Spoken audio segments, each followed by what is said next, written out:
Campus of Carthage College in Kenosha, Wisconsin. It's Carthage-Redmond football this afternoon as the Carthage-Redmond embark on try and get their second straight win in CCIW play as they take on the Millikin Big Blue. Good afternoon, everyone. It'll be a windy and rainy Saturday afternoon here in Kenosha, so weather will be a factor in this one today as the Redmen look for their first two-game winning streak since the end of the 2010 CCIW campaign, in which they won their final three games that season. So that's what's at stake this afternoon for the Carthage Redmen as they look to take on the Millikin Big Blue. Carthage winning last week over Augustana. They had a 24-10 halftime lead, started to teeter and go the other way in the third quarter, actually trailed going into the fourth quarter 27-24, but the Redmen rallied and were able to overcome that deficit early in the fourth quarter. A Sam Calderaro 34-yard touchdown pass from Ethan Allis and a Tristan Peterson 1-yard touchdown run provided the winning margin, 39-27 the final over Augustana, winning for the first time in Rock Island since the 1970. And so the Redmen try and put that win in their hip pocket here and use that to buoy them against this Millikin Big Blue team, a team that they have beaten of late. They've won 11 of the last 13 meetings between these two schools. It'll be the 60th meeting between Carthage and Millikin here this afternoon. Well, taking a look at the Redmen in that ball game against Augustana last week, Ethan Ullis, the junior, 6'2", 190, the quarterback, making his first collegiate start for the Redmen, had a pretty good afternoon. He was 16 of 26 for 197 yards and 3 touchdowns, including that touchdown pass to Calderaro late in that ball game. He also had strikes to James Cobbs and Javier Rhodes on a deflected pass off of Eddie Miklas in the midway through that first half. But if you're watching on the video stream, there are your comparative numbers from last week. Ullis 16 of 26 for 197 yards and 3 touchdowns. Tristan Peterson had 12 carries for 55 yards. Javier Rhodes, the 2 catches plus the touchdown. And Greg Money leading the way defensively with 7 tackles, including a sack in that ball game. And they limited Sam Frasco to 13 of 25 for 188 yards and a touchdown. He also threw a pick that was late. Connor Calvert making the interception in the end zone in the final minute to cement the victory for the Redmen. Sean Fitzgerald led the Vikings with 6 receptions, including a touchdown catch in that one last week. Meanwhile, for Millikin, they come in off of a loss as they were defeated they picked up a win last week, 20-17 over North Park, and it was Nico Stepena, the freshman quarterback, 28 of 38 for 344 yards and a pair of touchdowns. Marcus Spears with 66 yards rushing, and Cameron Maiman with 8 receptions for 118 yards and 2 touchdowns. And Demetrius Loper was their leading defender last week. Their cornerback at 15 tackles, 10 of them solo, and 1 tackle for loss. But coming into this ball game, Millikin at 2-5, 1-3 in the CCIW, has lost several players due to injury this week. Stepena is being held out with a bruised knee, so he will not play at quarterback this afternoon. Instead, it will be the senior Nick Pippin getting the starting assignment for the Big Blue. Pippin, a 6'3", 220-pound senior out of Bourbonnais, Illinois. His last start was back on September the 16th against Kalamazoo, a game in which the Big Blue lost, and he was 7 of 14 for 111 yards and 3 interceptions in that contest. Pippin will be making his 6th appearance of the season, so he is going to be a factor here today for them offensively. Defensively for the Big Blue, they will be without their leading tackler, Alex Tater. Tater, a 6', 205-pound sophomore out of Niles North High School in Skokie, had 53 tackles on the season coming into the game here today. He is not going to play. It will be Daniel Boreski getting the start in his place, a 5'11 junior out of Mapleton, Illinois. Tater nursing a shoulder injury. And Demetrius Loper, their cornerback, who leads the team in interceptions with 3 and had 15 tackles last week against North Park, their second leading tackler on the team. He will be held out of the game here today as well. Jasper Romero will get the start. A freshman will get the start ahead of him in the secondary for the Big Blue. So Millikin coming in banged up.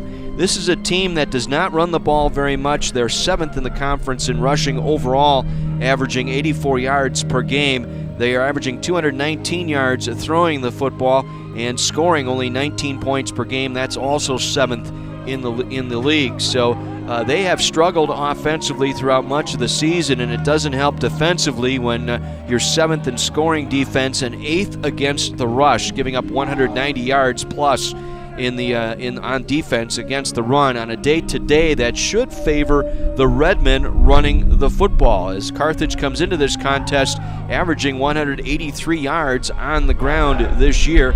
That's 5th in the league. They're also 5th in total offense with 372 yards coming into play here today. Lafayette McGarry leads the team in rushing.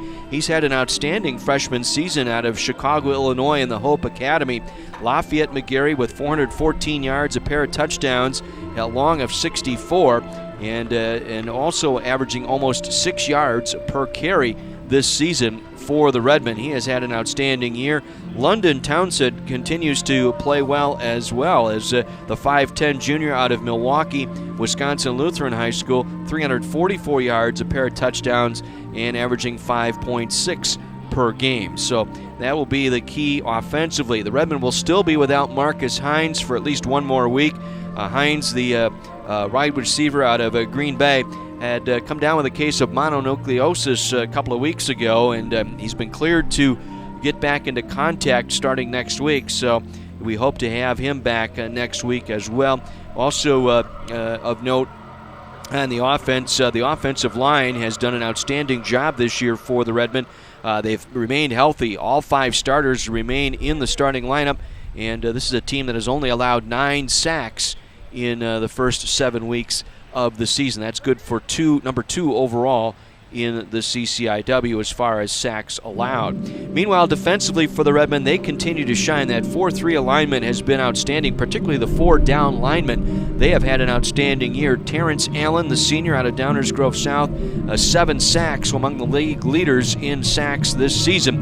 He is one to keep an eye on, but all 4 of the down linemen that start for the Redmen have multiple tackle for losses this year, including 7 by Terrence Allen. Cedric Fry, 7 tackles for losses and 4 sacks. Fry coming back from an elbow injury sustained in the Elmhurst game, and he has returned nicely here the last 2 weeks and started to pick up his speed. Pete Laughlin, again, an outstanding year for the sophomore, 7 tackle for losses and 3 sacks. So Allen, the only senior on that defensive front. Everyone else, freshman or sophomore in the 2 deep, so that bodes well for the Redmen in the future. The linebacking core continues to shine as well, led by KJ Simpson. Simpson, the junior out of Blue Island, 53 tackles on the year for Simpson, including 9 tackles for a loss this year. The secondary continues to get strong as well for the Redmen, as Chantrell Garner and Richard Motter anchor that defensive backfield. Motter, the 6-foot junior, battling through a shoulder injury. Garner, who's had a bum ankle most of the season, second-team all-conference last year for Garner as a freshman. So this is a player that is up and coming, has a pair of interceptions already this year, as does the freshman corner Connor Calvert. He has a pair of interceptions, including the game clincher last week in the victory over Augustana. Virgil Young continues to shine as well. 1 interception this year for the freshman at the other corner for the Redmen. But it may come down to special teams here today, and that might be the factor that plays in Millikin's favor. Chase Volpert is the leading place kicker in the CCIW. He's 8 for 10 in the field goal department, and he has a long of 50. He will be someone to keep an eye on a day like today. That may come in handy. And Wyatt Fox, one of the leading punters in the conference. Fox averaging just under 35 yards per game punting, and has 8 inside the 20, and out of his punts, 20 have been fair caught so far this year. So that gives you the matchups here this afternoon between Carthage and Millikin. What does the coach have to say about it? Well, we'll visit with head coach Mike Yeager in the tunnel with Mike Yeager coming your way next as we continue from Keller Field in Kenosha. This is Carthage Redmen football on Kenosha's radio station, AM 1050 WLIP.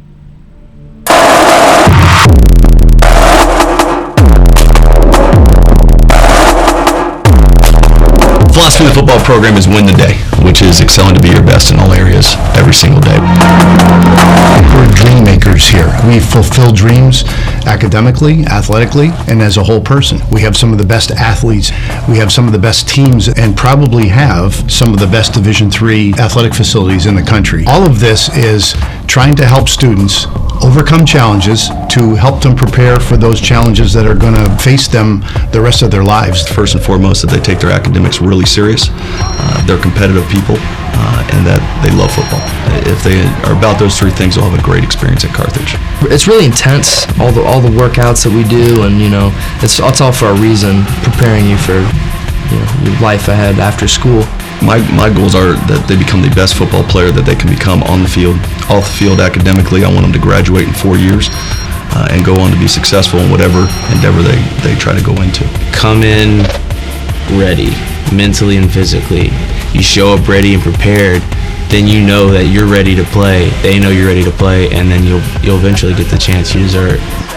So if you're looking to play at the top level of Division III athletics, you won't find a better college.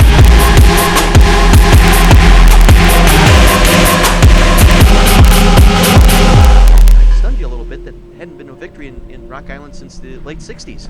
Yeah, I guess I should probably know that stuff, but really don't worry about the past. Welcome back to Art Keller Field, everyone, as we get set for our game this afternoon between the Carthage Redmen and the Millikin Big Blue. Time now for In the Tunnel with our head coach, Mike Yeager, the Carthage College Redmen. And big win Saturday down in Augustana. I know you and I talked in the postgame. Kind of stunned you a little bit that hadn't been a victory in Rock Island since the late 60s. Yeah, I guess I should probably know that stuff, but you really don't worry about the past or the future as a coach. And, obviously a big victory, and, it's been a while out there, I guess. First coach since Art Keller. Well, I guess that's a good thing. You had a chance to look at the tape. What stood out in that ball game? What really pleased you in that victory over Augustana? Well, I would say first and foremost, the kids played really, really hard. I thought our effort was outstanding. That's the biggest thing. They played really hard. I think they played harder than the other team, and it helped us get a victory. I thought the big thing coming out of that was the relinquishing the lead in the third quarter and coming right out on that very next drive, going on I think it was an 8 or 9 play drive, marched it right down the field to regain the lead, almost as if we got this, no problem. Well, and we talked about it after the game, having the win in the first and the fourth quarters where we were able to make our hay and put some points on the board. The second and third, the win was so strong, it just changes your game plan. You lose your ability to pass the ball a little bit. They were stacking the box and putting 9-10 guys in the box on us. And once we got that win in the fourth quarter and we got the ball back after we were down a little bit, the offense did a great job of just going down and putting points on the board. Ethan Allis made his first collegiate start at quarterback. You've had a chance to review the tape. Your analysis? Played pretty darn well. I'm sure there's a couple throws he'd like to have back that got lucky that the other team got their hands on, but played well. And he was decisive and quick in terms of his progressions. And I think he'll just continue to get better. He's looked good in practice this week, so we'll see how he does today. Thought the defense, getting Cedric Fry back, gave you a little bit better up front and a very strong rush and contained Frasco to a point. Again, you and I talked about it, that you're not going to totally shut him down. He had a couple of big plays, but for the most part kept him in the pocket to try and make him throw the ball. Yeah, when you look at their run game and the success they had in the run game, I think we gave up one long run to Frasco and a true quarterback run. Besides that, it was more scramble runs. So having set back in that front, and I thought the whole entire defensive line and linebackers did a nice job of stopping the run game, made them one-dimensional, which helped us out. So now we look forward. We've got Millikin on the premises here today. I think ball security might be the rule of thumb here with the weather, the wind, and the rain expected to move through here today. Yeah, well, obviously that's always important. If last week did a great job as an offense of not turning the ball over. If we can do that again today, I think that's going to help us have a great day on offense. As you look at your opponent, the Big Blue, don't run the ball all that often, 84 yards per game, primarily passing, and they've got a freshman quarterback in there in Stepana. It's kind of deja vu. He's a really good athlete, just like Sam Frasco. Obviously Sam's a senior and a really good player, but this kid, he can throw the ball really well. He's athletic. He can run, does some really nice things. So we've got to make sure we do a great job, like we did last week, of containing the quarterback. Defensively, they do give up quite a bit on the ground. They're 8th in the conference overall in rushing yardage allowed, over 190 per game. So you would think this favors the Redmen a little bit with the running game. Well, we hope so. We've been trying to emphasize it since we've been here for a couple years. So, I think we'll do a good job of moving the ball on the ground. If we do that, it should open up some things in the passing game. Yeah, we talked about that a couple weeks ago. It's taken 3-4 years to reestablish the bulkiness on the offensive line to be able to become a running team. Yeah, like I said, it does not happen overnight. And it doesn't take days, weeks, months. It takes years to get guys in here that have the right frames, that have the right mentality, and to get them in the weight room, to get them bigger. And we're finally seeing the fruits of our labor up there at the offensive line position, and obviously doing much better this year. I think it helps. You've got really 4 outstanding running backs that give you a different dimension when they're in the ball game. You've got McGarry, who tends to just take it right through the hole. You've got Townsend, who can set the edge and take off. Peterson, Calderaro. I mean, you've got a balance there, as far as a stable of backfield. Yeah, it's been great, and I think we've been really good at that position because people are fresh. They're fresh and they're hungry and they want to play. When you've got that many good guys, reps are limited, so you got to take advantage of your reps. So when they go in there, they play really, really hard. How's the health on the offensive side? I know we've missed Marcus Hines the last couple weeks. What's his status? We'll miss him for one more week. We're hoping to get him back. He had mononucleosis, so they're always worried about his spleen. So hopefully he'll get checked on Monday. We can get him back next week, but we won't have him this week. Okay, and filling in the receivers, I thought did a nice job. I thought the game plan, too, on Saturday favored Alice to get him comfortable in the short passing game early on. We tried to, keep it simple for him as best we could because it was his first start, and Ethan did a great job. Again, the receivers did a nice job, and it made it easy for everybody. Defensively for your ball club, little change back there in the depth chart to understand Charles Sykes out. Sykes did a great job last week. Unfortunately, he's going to be out for a couple weeks, if not the rest of the year. We'll see. So we'll just have the Darren Funches step up, and I think we'll be in okay shape there. And Sykes has really been coming along. We talked before, special team player of the week given this week. Yeah, he played really well last week. It's a shame, and he's going to be a really, really good football player for us down the road. What do you look to do defensively here against this Millikin offense? It's contain the quarterback and contain the big plays, through the passing game. They like to take shots deep, and they like to make big plays off the scramble. So if we can limit those two things, it will help us. What have you seen defensively from the Big Blue as far as what they present on your offense? Pretty simple look. They're not overly complicated, which is nice. They're going to see a lot of cover 4 or palms, soft cover 2. So hopefully that helps us to know where they are to play well. Well, that leads us now to our Blueprints for Success, brought to you by Riley Construction. Coach, what do you have drawn up today?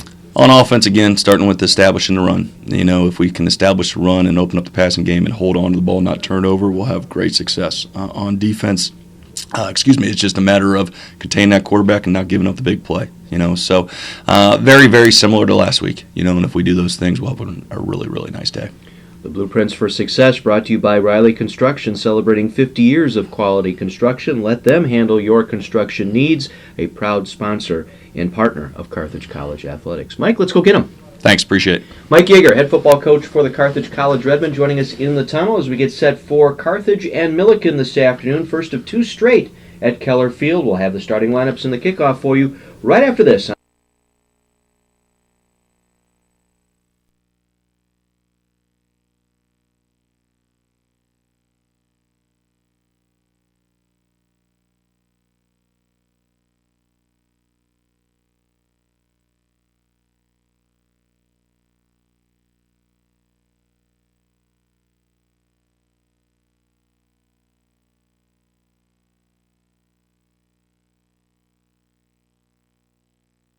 Illinois, Millikin University, 2-5, 1-3 in conference play. Patrick Etherton is their head football coach now in his 5th season in Decatur. And we'll start with their offense today. The left tackle will be Sean Nicholson, 6'2", 230, a junior out of Niles, Illinois. Glenn Morgan will start at left guard, 6'4", 280, a junior out of Elmhurst. Nick Perry is the center, 5'10", 255, a sophomore out of Bolingbrook. Rodney Baker, 6 foot, 340-pound freshman out of Cahokia, Illinois, is the right guard. And the right tackle this afternoon will be Connor Brewer, Brewer 6'2", 250, a freshman out of Springfield, Illinois. The tight end will be Kyle Ledlove. Ledlove, a 6'5", 230-pound senior out of Belleville, Illinois. The wide receivers, Brady Cufad. Cufad at 6'2", 180, a senior out of Pekin, Illinois. Taylor Sanders will be the other wideout today, 5'9", 170, a senior out of Marshall, Illinois. The running back this afternoon will be Marcus Spears, 5'11", 180, a freshman out of Bourbonnais. The fullback will be Chris Basso. Basso, a 5'9", 230-pound freshman out of Athens, Illinois. And the starting quarterback this afternoon will be Nick Pippin. Pippin getting the start over the freshman Nico Stepina. Pippin at 6'3", 220, a senior out of Bourbonnais, Illinois. His last start back on September the 16th against Kalamazoo, where he went 7 of 14 for 111 yards and threw 3 interceptions. He'll be making his 6th appearance of the season. Defensively for Millikin, a 4-3 alignment. They will start at defensive end Travis Govea. Govea is 6'4", 245-pound junior out of Downs, Illinois. The interior linemen, James Jones and Alexander Clark. Jones at 5'9", 230, a sophomore out of Indianapolis. And Clark is a 5'10", 310-pound freshman out of Sauk Village, Illinois.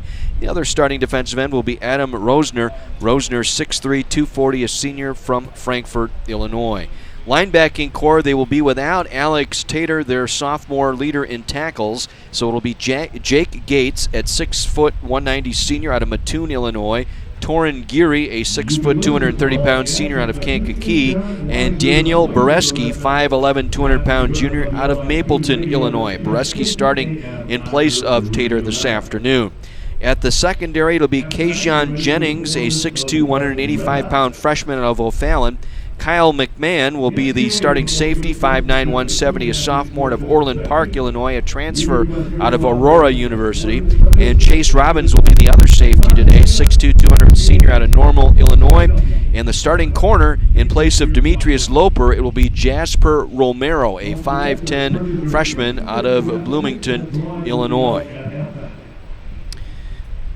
For the Carthage Redmen, they will start on offense for head coach Mike Yeager. At left tackle, Isaiah Trussell, 6'3", 320, a sophomore out of Racine.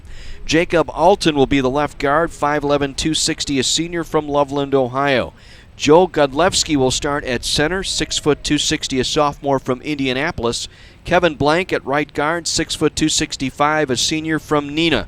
Right tackle will be Rocco Rasnick, 6'2", 260, a junior from Downers Grove, Woodridge, Illinois. And the tight end will be Javier Rhodes, 6'2", 225, a junior out of Chicago, Illinois. The wide receivers today will be James Cobbs III, 5'11", 190, a sophomore out of Urbana. And Eddie Miklas, the freshman, 5'11", 180, out of Arlington Heights, Illinois.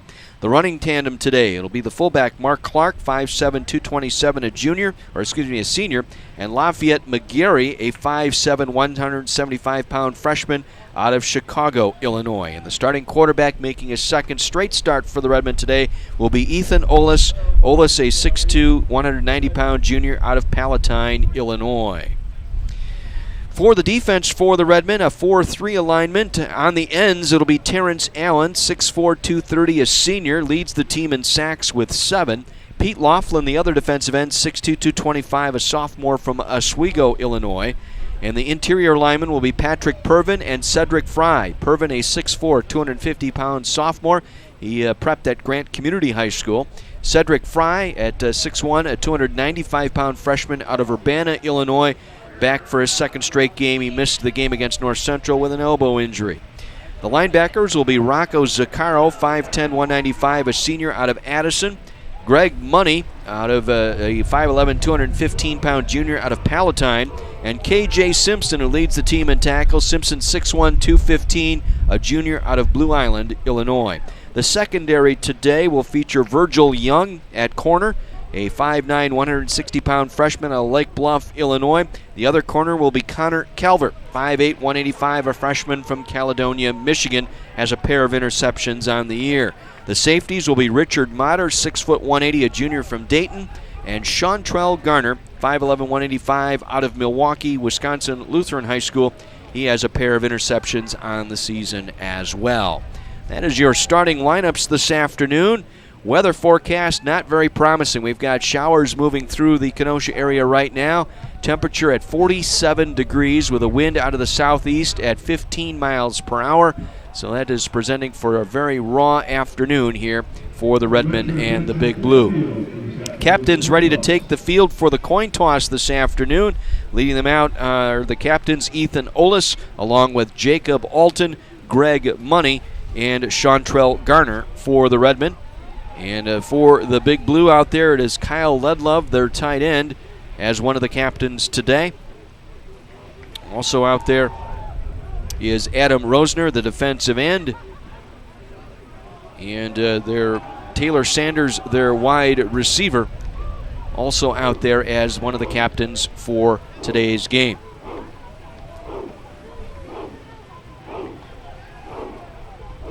Our referee today is Mike Cunningham as the Redmen take the field in the north end zone.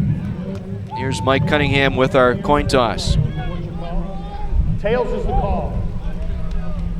It is heads. So Carthage has won the toss. Carthage has won the toss and elected to receive. So Carthage will get the football. They will defend the north goal to my right. Millikin will kick off defending the south goal to my left. Millikin will have the win in the first and fourth quarters here today, so that'll be interesting. So we'll see how that works. Now our national anthem. Anthem performed this afternoon by Carthage senior Christian Aldridge from Huntley, Illinois.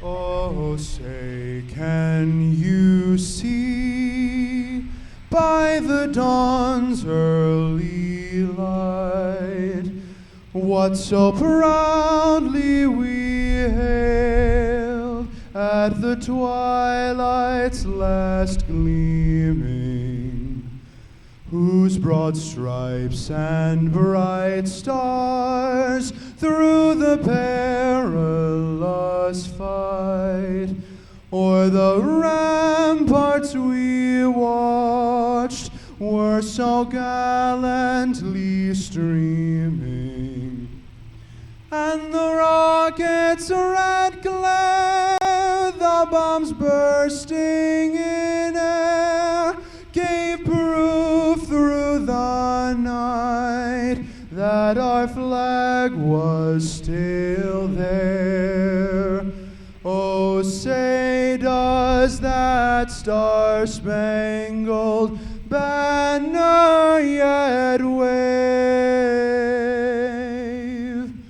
o'er the land of the free and the home of the brave?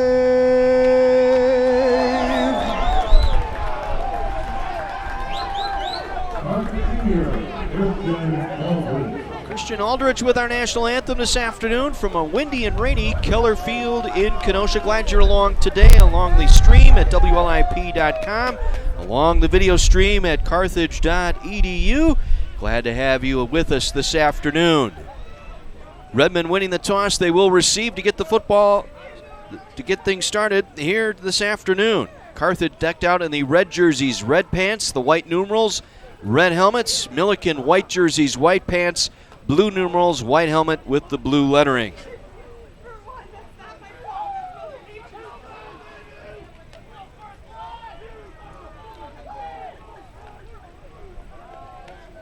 Back to receive for the Redmen will be James Cobbs along with Tommy Bazarek.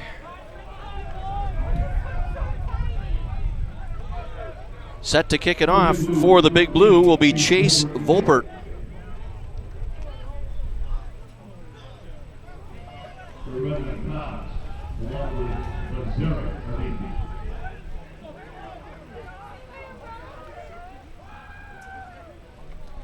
So we're just about set for college football this afternoon on AM 1050 WLIP. The Redmen and the Big Blue. Carthage looking for their second straight conference win. First time in 5 years if they can pull that off. Back in the 2010 campaign, the last time they had multiple weeks of wins in league play. And the kickoff sails to Bazarek. Bazarek takes it at his own 2, up the near sideline across the 10, 15, 20, and angles to the near sideline out of bounds near the 25-yard line as he was ushered out there.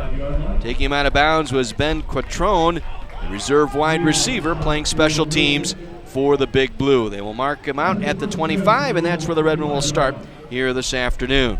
Up front for Carthage offensively, Trussell, Alton, Godlewski, Blank, and Rasnick, your offensive line from left to right. The receiving core of Cobbs and Miklas. Rhodes is the tight end. Clark and McGeary will make your running tandem. And they'll actually come out with a different look here. They'll go with an empty backfield and 4 receivers here on first down for the Redmen. Kyrie Sago in as an extra receiver out there for Carthage. They have Cobbs lined up in a slot near side. Play fake to Cobbs in motion. They'll swing it out to Cobbs on a pass play. Makes the catch right side. Spins his way forward and gets about a yard across the 25 to the 26. Cobbs lined up in a slot near side. Play fake to Cobbs in motion. They'll swing it out to Cobbs, who worked his way out of the backfield. And getting about a yard out to the 26-yard line. So it'll be second down and 9 for the Redmen at their own 26, going right to left here in the first quarter. Olis will work from the pistol as McGeary lined up behind him, and the give is to McGeary. Gets to the line of scrimmage, bounces off a tackle, circles left, and is behind the line and caught back at the 24-yard line. Nowhere to run up the middle, and then McGeary trying to cut it back to his left, and Torrin Geary, the linebacker, able to shut him off for a 2-yard loss back to the 24-yard line, so it'll set up a 3rd and 11. Both Jasper Romero and Geary able to tie up McGeary for the 2-yard loss. So 3rd and 11 here for the Redmen. Millikin showing blitz. Olis will work from the pistol. He will throw. He'll dump it out. Completes to McGeary near side. McGeary across the 30, 35, 40. Down the near sideline to midfield. And stepping out of bounds just short of midfield at the 49-yard line is McGeary. A 25-yard pickup on a swing pass to McGeary. Good job by Olis that time. He saw the blitz coming. It was Rosner who had a clean look coming up that left side, and he just simply dumped it out to McGeary on that left side to the spot where Rosner vacated. And McGeary with a 25-yard gallop picks up the first down. 1st and 10 Redmen at their own 49-yard line. We're just underway, 13:20 to go here in the first quarter, first possession.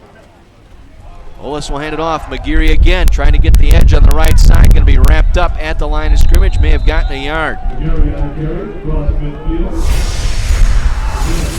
Isaiah Tate was there to make the stop, a defensive lineman for the Big Blue. Pick up a gain of 2. It'll bring up a 2nd down and 8.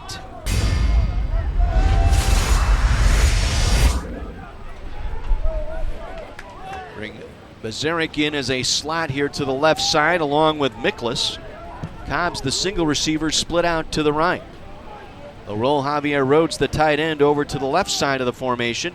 Olis will take the snap from the pistol, and he will hand it off. McGeary again caught in the backfield with nowhere to go. 4 white shirts there to wrap him up. McGeary for a loss. James Jones will get credited for the tackle, but that was good penetration that time by Millikin up front. And McGeary for the 3rd time today, nowhere to run on this drive, actually losing yardage.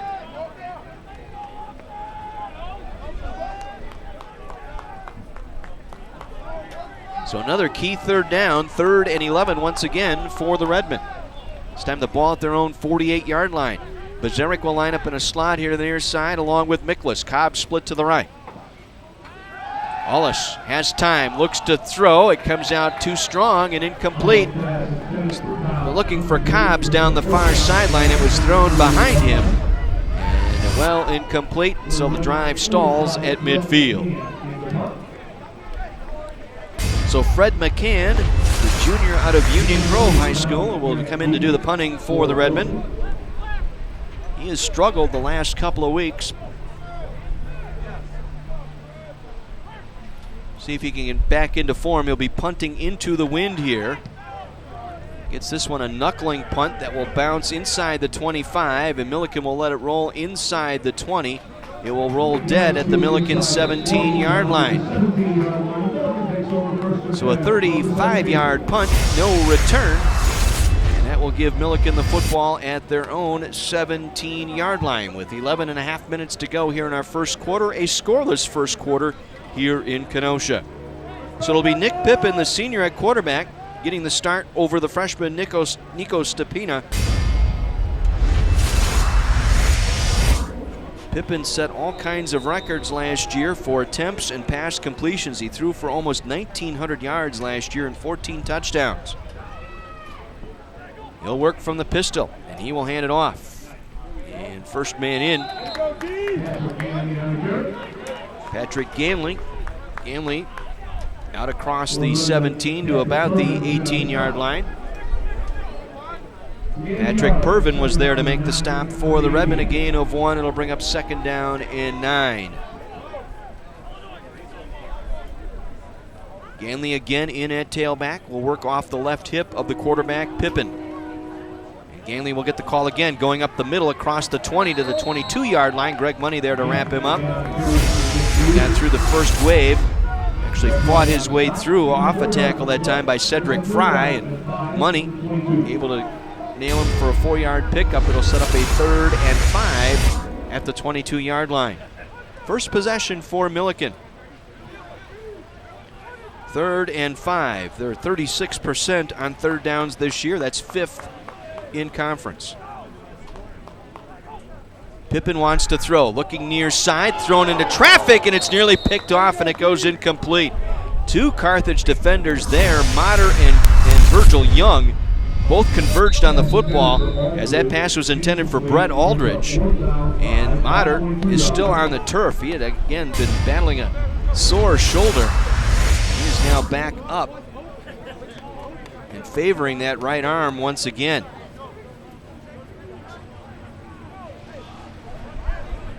So hopefully he'll get back in there. Maybe just a stinger. He's starting to flex that right arm as he makes his way to the sideline and the athletic training staff. So we'll keep an eye on that injury for Motter. The Redmen get a 3-and-out defensively. Wyatt Fox into punt, takes in a high snap. Gets an end-over-end kick. Bazaric will take and drop and fall on at the 39-yard line. Dangerous play once again. Bazaric looking up into the rain and the wind. That one went right through the wickets. He was lucky that ball fell in front of him. He was able to pounce on it. Made the attempt at the 36 and was able to fall on it at the 39-yard line. So that's where the Redmen will start this drive at their own 39. 10:21 to go, first quarter, a scoreless game here in Kenosha.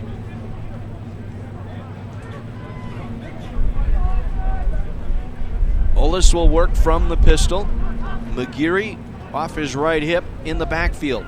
Cobbs and Miklas, your receivers. Cobbs going in motion to the right. Fly sweep to Cobbs. He'll come around the right side. Through traffic, trying to get the corner. Across the 40. Spins out of a tackle to the 42-yard line before he is hit there, and a penalty marker. Several of them fly in. There's 4 of them on the ground near the 40-yard line. Cobbs coming from left to right in motion. I think we're going to get a penalty here on Millikin for participation after the helmet came off. Jake Gates lost his helmet and participated in the play, and that's going to be a 15-yard penalty here against Millikin. We'll see for sure here as Mike Cunningham explaining to the Millikin sideline what he saw. Unsportsmanlike conduct. Number 40 on Millikin continued to play after his helmet came off. 15 yards from the end of the run, first down. So that indeed was the penalty on Bates. Gates, I should say. Jake Gates, the senior linebacker, lost his helmet during the play and continued to participate in making the tackle. And again, I think that's a good rule in the NCAA. With the head injuries being of utmost in trying to prevent, when the headgear comes off, you're not allowed to continue to participate. So add 15 more to the end of the run, puts the football at the 43 of Millikin, first down Carthage. Ollis will hand it off. And this is McGeary over the left side, inside the 35, down to the 34-yard line. Gain of about 9 on the play for McGeary. as he got through the first wave, got up into the third wave that time, and was finally wrestled down by Daniel Boreski, the starting linebacker in place of Alex Tater. Pickup of 9 on the play for McGeary down to the 34-yard line. It'll be a 2nd and 1 from the 34. Now Clark in motion, the fullback to the right. Olis will work in under center, will give to McGeary. McGeary picks his way around the right side, has the first down as he takes it down to the 30-yard line, a gain of 4. Simple play with Olis this time working under center, just going around the right side behind Rosnick and Blank. Able to get through and pick up the first down. So it'll be 1st and 10 Redmond at the 30. Their second possession, 8:55 to go here in the quarter. A scoreless ball game here in Kenosha. Now Anselmo in at quarterback. Nick Anselmo, they've got some running packages in for him. He'll keep it, trying to spin his way forward inside the 25, down to the 24-yard line is Nick Anselmo. Pickup of about 6 for Anselmo, just going over the right side once again and hitting the turf as he ran into traffic there. The nearest defender was Chase Robbins, the safety. So it'll set up a 2nd down and 4 for Carthage at the Millikin 24-yard line. Again, McGeary in the backfield. Olis back in at quarterback. Lazaric lined up in a slot, and it's going to be Olis keeping it. Olis met head on as he got to the line of scrimmage, trying to go over the left side. Olis that time taken down on the play by Mikhail Neal. Neal in there now at a defensive back, a junior. Got credited for the tackle, short of the first down. It'll be 3rd and 2 for the Redmond. Carthage 1 for 2 on 3rd downs this afternoon.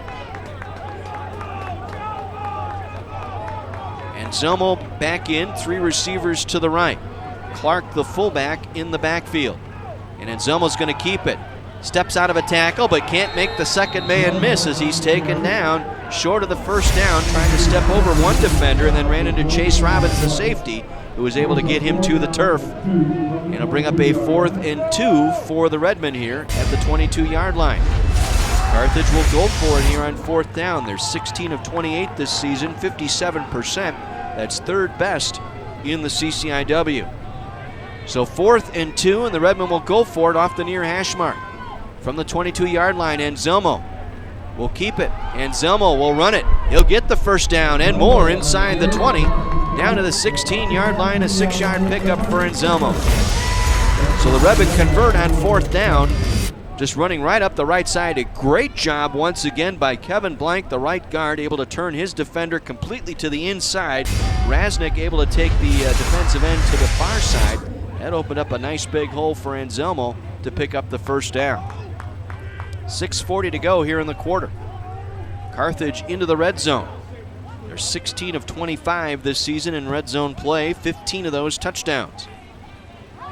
Olis will send McGeary in motion to the right. Looks right, throws left, a screen pass. It's complete to the near side. Calderero inside the 10 to the goal line. Touchdown, but penalty markers back at the 10-yard line.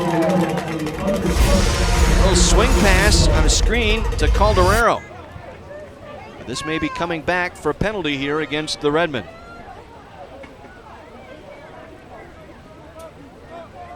Mike Cunningham and his crew sorting things out. And here's the call.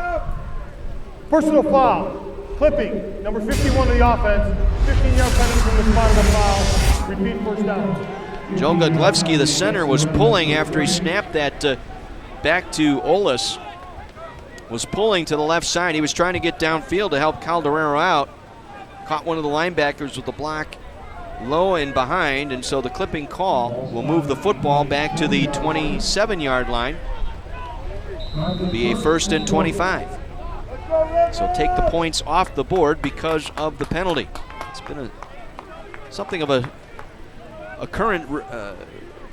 that's been occurring quite often here the last couple weeks for the Redmond, and that's costly penalties. Peterson in the backfield now as Alice wants to throw, goes over the middle looking for Rhodes, through his fingertips and incomplete. Rhodes at the 10-yard line had a couple of defenders on him, but Olis threw him a nice ball where he could go up and get it and just could not bring it down with the fingertips that time. Chase Robbins, the defender, credited with the breakup.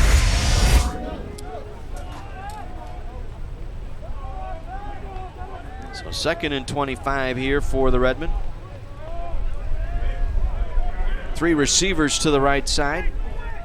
Peterson, the single back, behind Olis, the quarterback.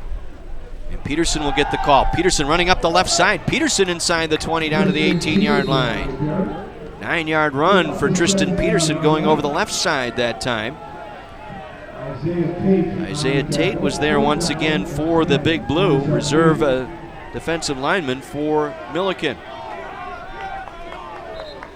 So now a 3rd and 11 here for Carthage.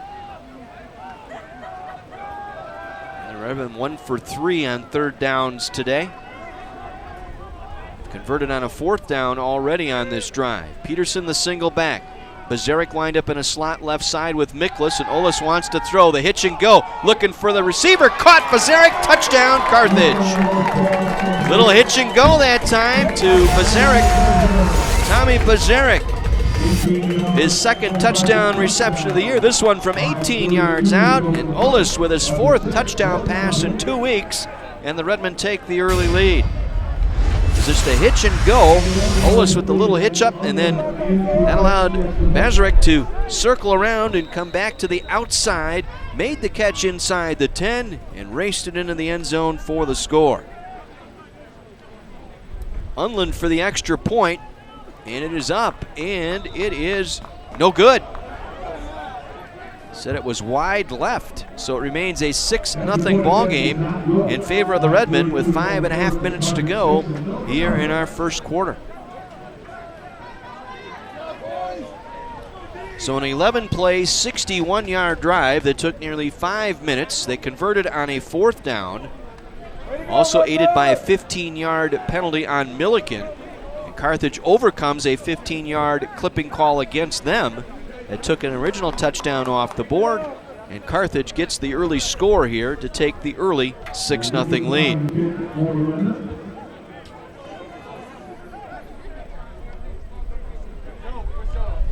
Ricky Klein will kick off for the Redmen.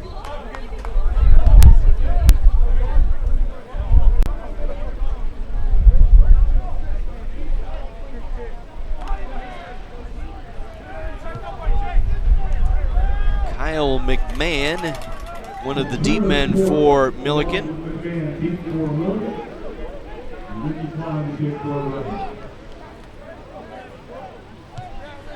Klein has it teed up near the left hash mark on the 35-yard line. Ball blew off the tee. It is a windy and raw afternoon here at Keller Field. The rain moving through. Been a steady rain since very early this morning. Now on special teams, Frankie Gazzano will hold it here for Klein. It'll be a low line drive kick that goes out of bounds. So that'll give the football to Millikin at their own 35-yard line, with the kickoff going out of bounds. So excellent field position here for the Big Blue, who trail for the first time this afternoon. Other games going on in the CCIW this afternoon. Elmhurst is at Wheaton, and it's a 14-0 Wheaton lead early in the first quarter in that contest. Illinois Wesleyan and North Central battling in Bloomington this afternoon. That'll be an interesting matchup. And in that game, it is a 2-0 North Central lead. Safety early in that ball game. Pippin will work from the pistol, will swing it out, completes the pass far side, down the far sideline with it is Sanders, and he'll get out of bounds at Carthage's 49-yard line. That'll be a 16-yard pickup and a first down for Millikin, their initial first down of the afternoon. Just a quick hitter to the far side, the left side of the field, to Taylor Sanders, their second leading receiver, coming into the game. That is now his 15th reception of the year. And Millikin into Carthage territory for the first time this afternoon. 1st and 10 Big Blue at the Carthage 49. Pippen again from the pistol with some time. Throws over the middle, completes the pass inside the 40 down to the 34-yard line. Brady Cufad with the catch. Cufad, the 6'2", 180-pound senior, with his team leading 39th reception. It'll be a 12-yard pickup and a first down. Millikin quickly on the move here.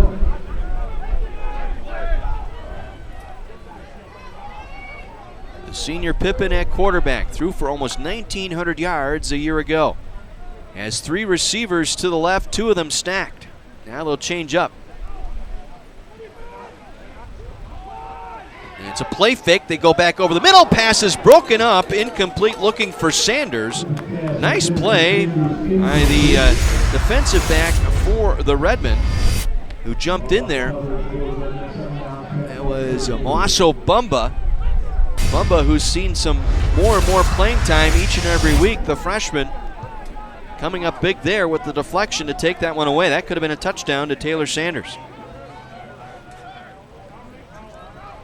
2nd and 10 from the Redmen 33.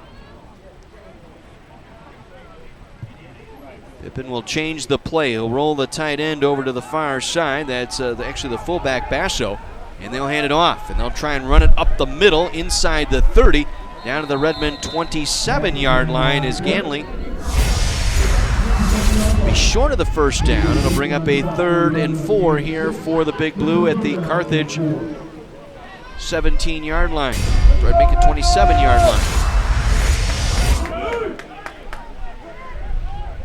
Pippen gets them set. They rarely huddle. So they'll change the play now, much like the Redmen do. They'll look to the far sideline for the play change. 4 minutes to go here in the first quarter, a 6-0 Redmen lead. Pippen gets them set. 2 receivers here to the near side. He wants to throw here on 3rd down. Plenty of time. Ball in the air. Catch is made. Touchdown, Sanders. Got enough air under it as it got beyond Virgil Young. The cornerback there did not have any help. It was all single coverage, and Sanders makes the reception. His 3rd touchdown catch of the year. For Pippen, that's his 1st touchdown pass of the year. And the Big Blue an extra point away from taking the lead. Well, they just came right back, marched it right down the field on the Redmen. A couple of big plays early in that drive, and of course the kickoff going out of bounds did not help. Volpert for the extra point. This one is up, and it is good. 7-6 Millikin, their first lead of the afternoon here on a rainy, windswept day here at Keller Field.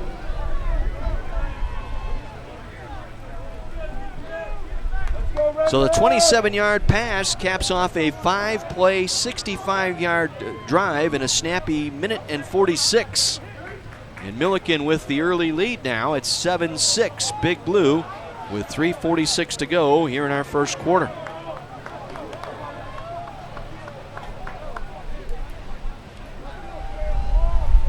Bazarek and Cobbs will stand deep here for the Redmen.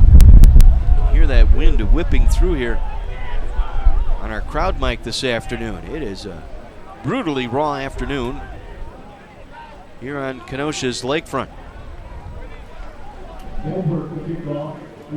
So Volpert will tee it up at the 35-yard line. Bazarek and Cobbs inside the 5-yard line.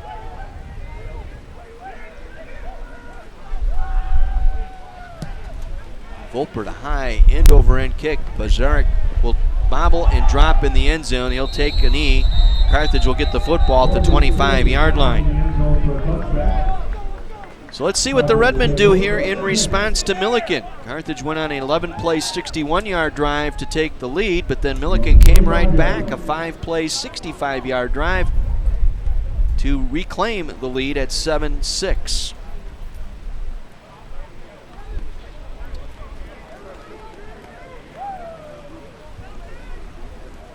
Olis this afternoon, 4 of 6 for 48 yards. The touchdown pass. McGeary, 5 carries 11 yards, and Zelmo 3 for 10, your leading rushers. And Olis will line up under center here. Clark, the fullback, in motion. The toss goes to Peterson. Tristan Peterson picks his way over the left side, gets it across the 25, out to the 28-yard line. Pick up a 3 for Tristan Peterson. Once again, Tate and Boreski both there for the Big Blue.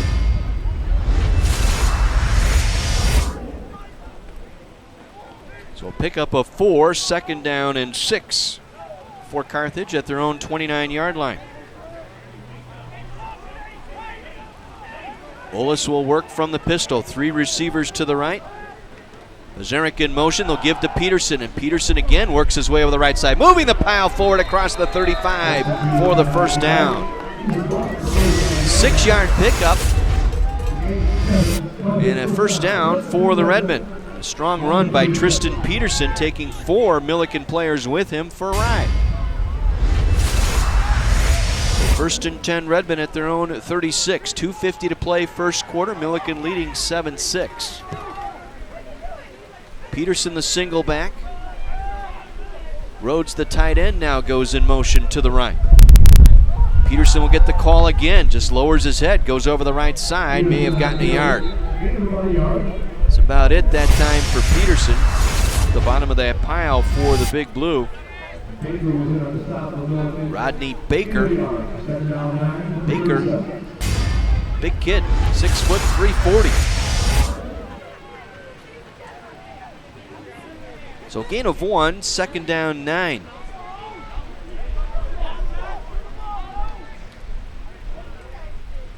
Olis again will work from the pistol, has Peterson in the backfield. Play fake to Peterson. Olis rolling right, wants to throw, and it goes through the hands of Javier Rhodes. He dropped it. Would have been a good gainer had Rhodes kept his hands on the football. One of the rare times you'll see Javier Rhodes drop a pass. So a 3rd and 9 for the Redmen. Clock stopped, minute 55 to go here in our first quarter.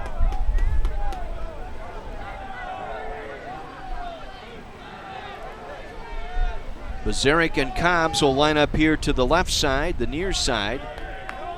Miklas, the single receiver, to the right side. Peterson, the single back, with Olis working from the pistol. And Olis will take the snap, steps up, tosses it out, far side. Peterson dropped it incomplete. He was under some pressure as he tried to step up that time. Had a couple of defenders in his face, most notably Adam Rosner, trying to circle back around, and so the Redmen 1 for 4 now on 3rd down conversions today. McCann will come on to punt into the wind. McMahon standing deep for Millikin.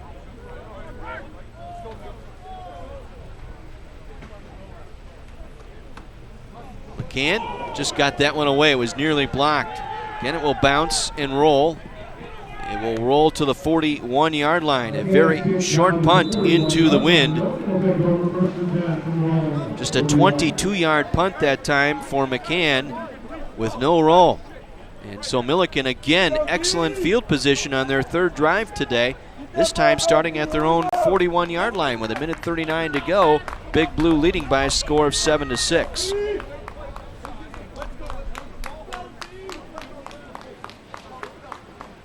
See if the Redmen can make some adjustments here defensively. Good to see Richard Motter back in there. He got shaken up on that first drive. Was not in there during that 2nd drive, but is back out there now. He's been battling through a bruised shoulder. May have re-aggravated that injury, colliding with Virgil Young. So 1st and 10 Millikin at their own 41-yard line. Pippin, play fake, has some time, gonna go for it all, has it up for grabs, and it is tipped and intercepted. Knocked away and picked off here on the near side.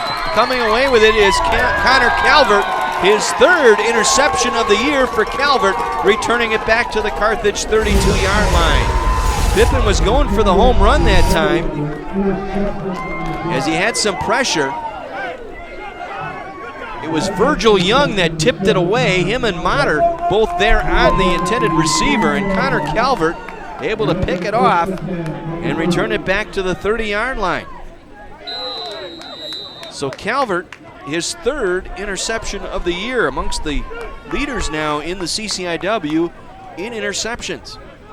Just a freshman out of Caledonia, Michigan. First turnover in the afternoon. Olis now will work from the pistol, sends Cobbs in motion to the right, fakes the handoff, wants to throw. Going over the middle, has Miklas there, and it's knocked away, incomplete.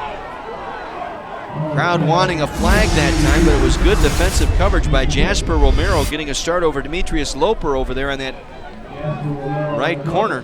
Able to get a hand on it just as it was coming into Miklas. So it'll be 2nd and 10 Redmond from their own 30-yard line. Minute 19 to go, first quarter, 7-6.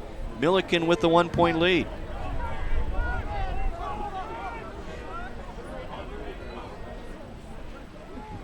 Rhodes and Clark, the tight end and fullback, in motion to the left. Now Clark remains in motion. The handoff will go to London Townsend, and Townsend spins out of a tackle across the 31, out to the 32-yard line for Townsend. Daniel Boreski there to make the stop for Millikin. Carthage 1 for 5 on third downs today. Facing another 3rd and long. This one a 3rd and 9 from their own 31. Trying to capitalize on the Connor Calvert interception.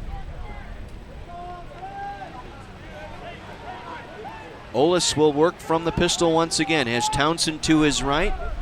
Sends Bezrick in motion. Now pitches it out to Townsend. That pass was incomplete forward pass.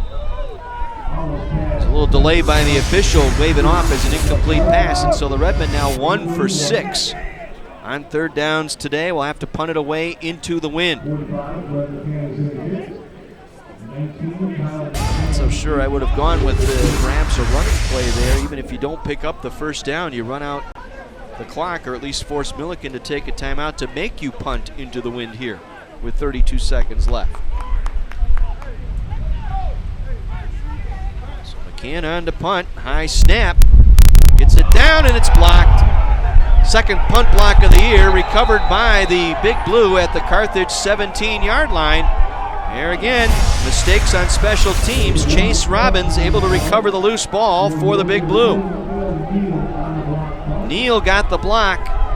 Robbins with the recovery at the Carthage 17-yard line, and Millikin in excellent shape here with 25 seconds to go in the quarter, leading by 1. Handed a gift here on the block punt.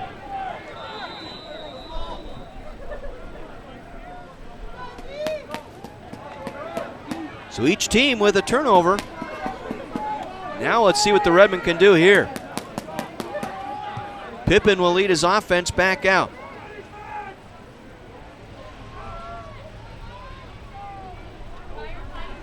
He will hand it off. This time it's Marcus Spears, and Spears with nowhere to go. Brought down on the play by Terrence Allen. Loss of 1, another tackle for a loss by Allen. That's his 8th TFL on the season, and that will run out the clock here in our first quarter. Millikin with the 1-point lead, 7-6 over the Redmen here at Keller Field in Kenosha. Carthage Redmen football on Kenosha's radio station, AM 1050 WLIP.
John Weiser back with you at Keller Field in Kenosha. 7-6, Millikin leading the Redmen here.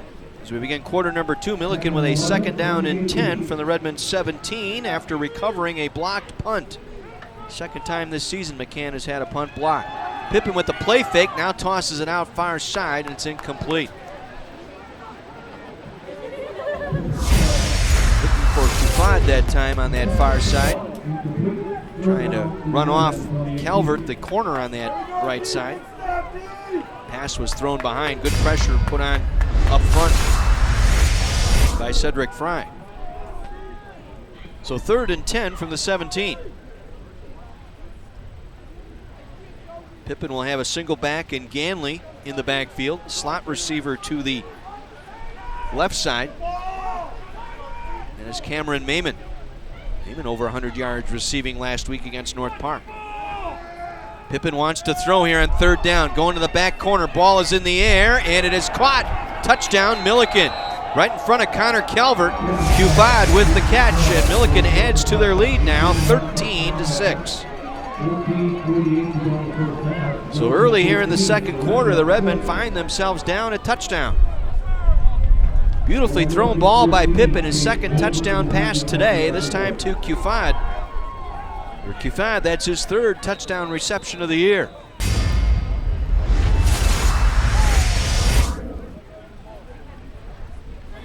So they take advantage of the mistakes on special teams by the Redmen.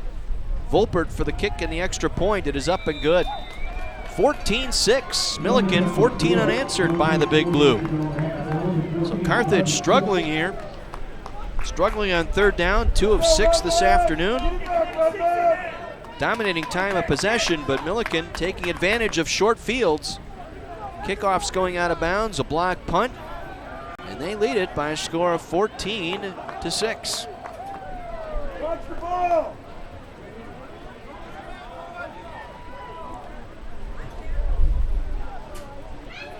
So for the Big Blue, a 3-play, 17-yard drive, 38 seconds. Pippen, his 2nd touchdown pass today, this time to Kufad.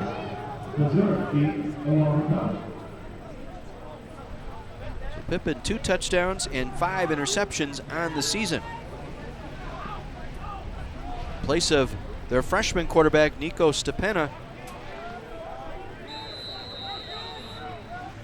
As Volpert will kick this one away. Cobbs and Bazaric standing inside the 10-yard line. This time it'll just be a short end-over-end kick. Somebody's got to call for it, and a fair catch signaled for and made. Heads-up play there as Volpert just chipped that one straight up in the air.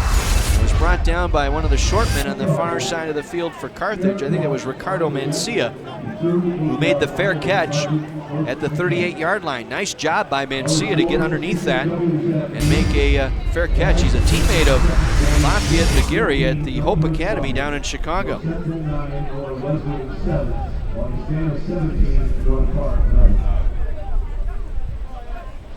So 14-6, Redmen trail by 8 here with 14:46 to go in the first half.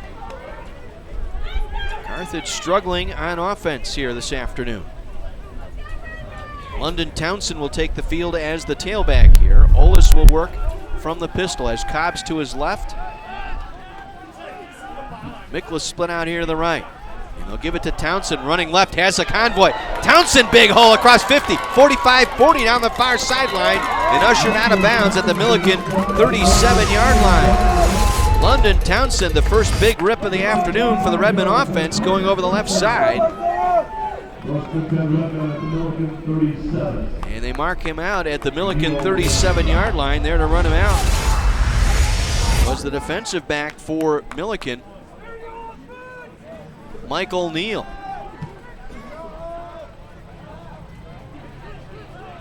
So a nice run for Townsend. Redmen in Millikin territory at the Big Blue 37. 1st and 10. He'll get the call again.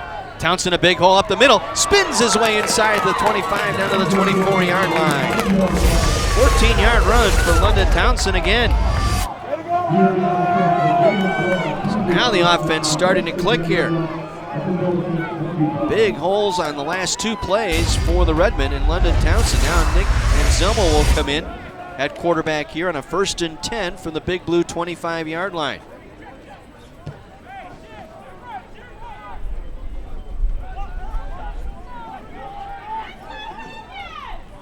And Anselmo will take it down and run it himself, spinning his way forward inside the 25 down to the 22-yard line. Pickup of about 3 on the play for Anselmo. Most of Millikin players there to make the stop.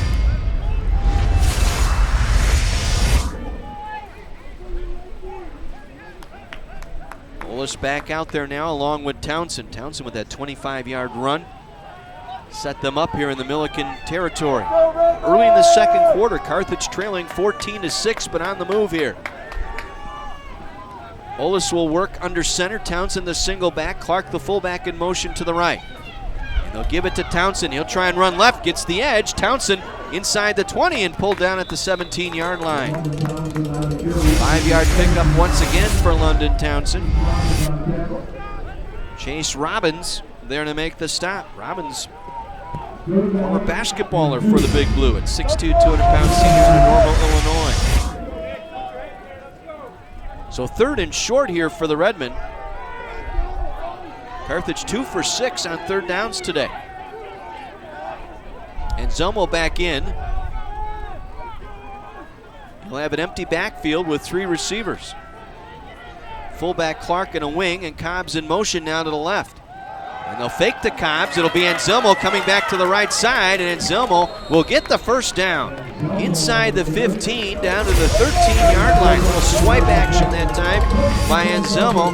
Faked the handoff to Cobbs, then took it back to the right side. And a nice block out there by his tight end and the fullback, Rhodes and Clark, to get the first down. They'll mark it at the 13, 1st and 10 Redmen. And Zelmo stays in at quarterback. 3 receivers to the left with Cobbs again in motion. This time Cobbs will get it on the fly sweep to the right side. He's got nowhere to run. Ushered out of bounds that time by Adam Rosner. Rosner, the senior defensive end here on the near side, able to shed the block by Rocco Resnick and come in and make the play. It'll be a loss of 2 back to the 15-yard line. 2nd down and 12 for the Redmen. 11:38 to play here in the first half. Carthage trailing 14-6, but in the red zone.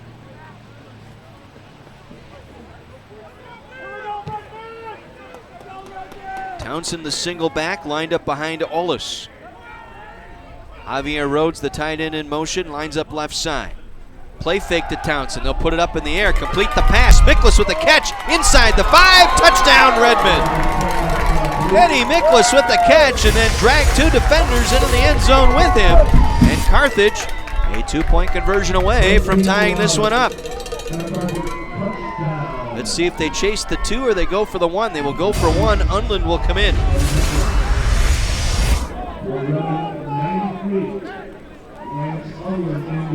Unland will attempt the extra point. He missed earlier, his first miss of the year.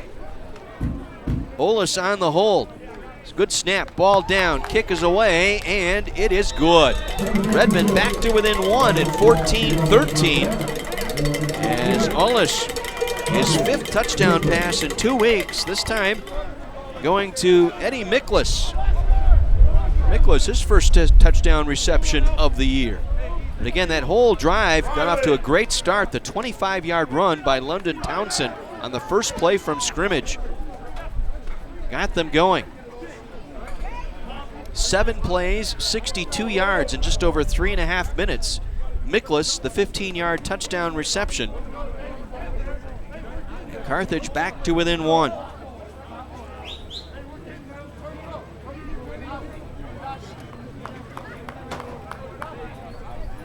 So Ethan Olis continues to impress. He's thrown 5 touchdowns here in the last 2 weeks. He's spreading the ball. It's the 5th different receiver now to catch those touchdown tosses. Ricky Klein with the wind at his back puts a healthy foot into this one that'll one-hop through the end zone for the touchback. Millikin ball at their own 25-yard line with just over 11 minutes to go here in our first half.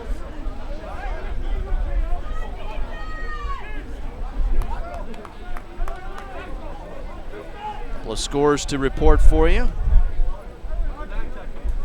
North Central 16, Illinois Wesleyan 7. That game down in Bloomington today. North Park and Augustana in Chicago this afternoon. Last report, it was a 17-0 Augustana lead in that one. And Wheaton hosting Elmhurst this afternoon. Wheaton was ahead 14-0 early in that contest. Hanley with the call, he'll get a yard, that's about it. Gets it out to about the 16, maybe the 17-yard line. KJ Simpson getting a piece of him as he got through the line of scrimmage, making the stop for Carthage.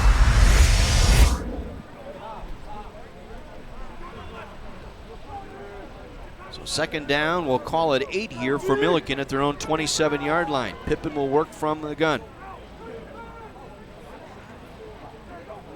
Pippin gets the snap with some time, comes back near side, it's broken up and nearly picked off, incomplete. Mater jumped the route on Qfod that time. The intended receiver got a hand on it, nearly came away with the pick. He read that play beautifully, was dropping back and saw that Qfod was trying to run him off on a short route. Recovered and nearly got the interception. 3rd and 9 for Millikin.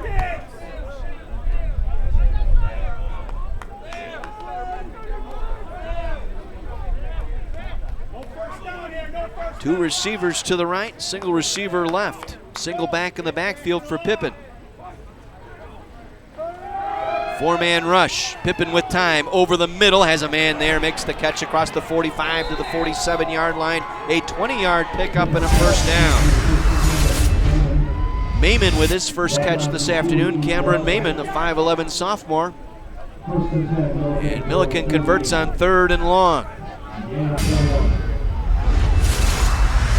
From the 47-yard line, 1st and 10, Millikin. Ganley the single back. Maiman the slot receiver here to the left side along with Qfod.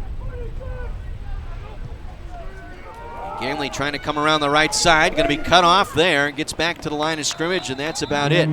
Greg Money on a blitz that time. Came around that right side. Also there for the Redmen.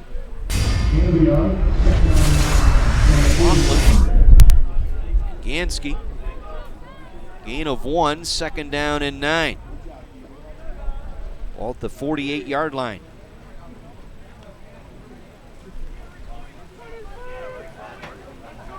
Well, 3 receivers here to the near side. Single back in the backfield. Pippin from the pistol. Play fake, comes back, throws it near side. Catch is made by Maiman. Maiman across midfield into Redmond territory, knocked down at the Carthage 48-yard line. There to make the stop for Carthage was Dominic Lucido. Plays safety, a freshman for the Redmen. 3rd and long once again here for the Big Blue. 3rd and 6. Clock rolling, 8:50 to play here in the first half. A 14-13 Millikin lead. 10 seconds on the play clock here for Pippin as he steps back in shotgun formation. Pippin wants to throw, looks right, now scrambles left. Pippin hit from behind as the ball came out, and they're going to rule it as an incomplete pass or a fumble here. Rule it as an incomplete pass. We'll look at the replay. KJ Simpson got to him. Yep, the arm was going forward as the ball came out. And a good job by KJ Simpson to knock that one out of the hands of Pippin. And so 4th down and punting unit on. Wyatt Fox in to punt into the wind here. Bazarek standing at his own 10-yard line.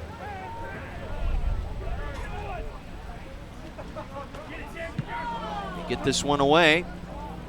Bazarek will let it bounce. Takes a backward spin and rolls dead at the 14-yard line. So a 34-yard punt, no return. It'll be Redmond football at their own 14 with 8:24 to go here in the first half. And the Redmond trailing by 1.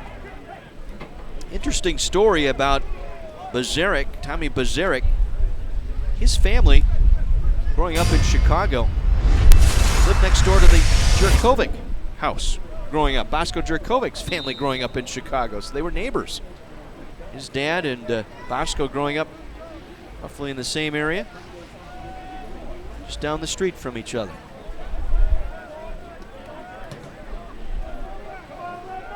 Don't know if that had any influence on Bazaric coming to Carthage or not, but thought I would share that tidbit for you. Ollis with the hitch and go, going back over the middle. Ball slipped out of his hands. It's up for grabs, and it goes incomplete, middle of the field, looking for Cobbs. Little hitch and go, and you can see right as he let it go, that ball kind of slipped out. Cobbs in triple coverage that time. Lucky that was not picked off. Did not like the math equation there. There were 3 more Millikin players in white shirts than there was a red-shirted Redmond. So 2nd and 10 from their own 14. McGarry the single back.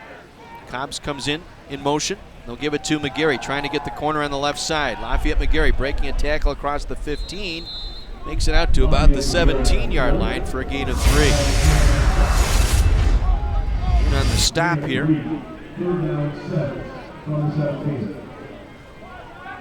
Bring up a 3rd and 7 for the Redmen at their own 17-yard line.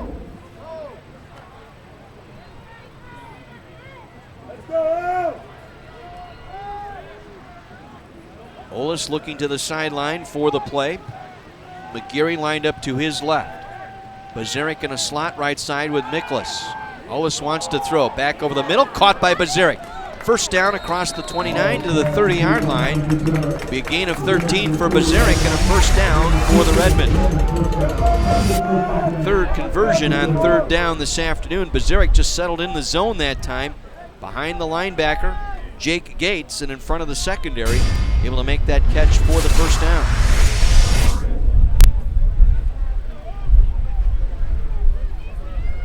So 1st and 10 Redmen at their own 30. Clock moving, 7:10 to play in the half. Carthage trailing by 1. Handoff goes to McGarry. McGarry up the middle, picking his way through. Fights his way off a tackle, and then his forward progress stopped. Markham at the 35-yard line for a gain of 5 for McGarry. After a slow start, Lafayette now starting to find some running room. 7 carries for 19 yards now for Lafayette McGarry.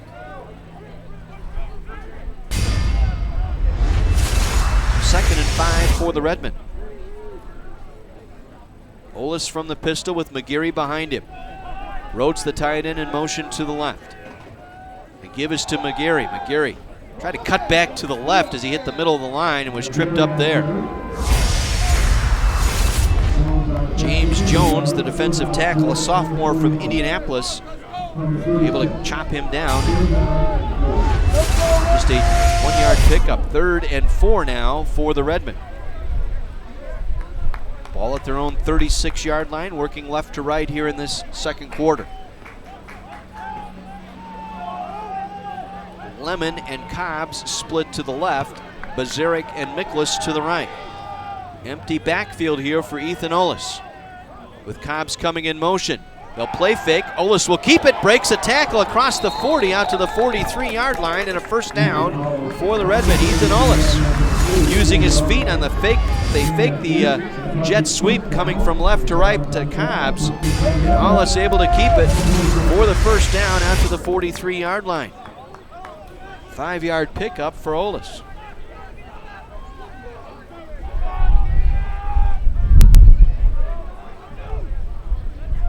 So Carthage moving the sticks here, keeping the clock rolling. 5:20 to play in the half.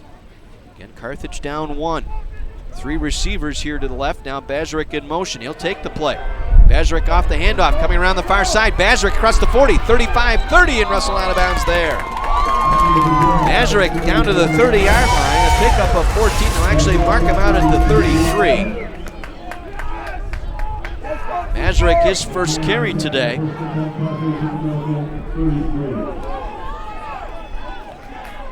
So another first down pickup, this time Bazaric, his first rushing first down of the afternoon.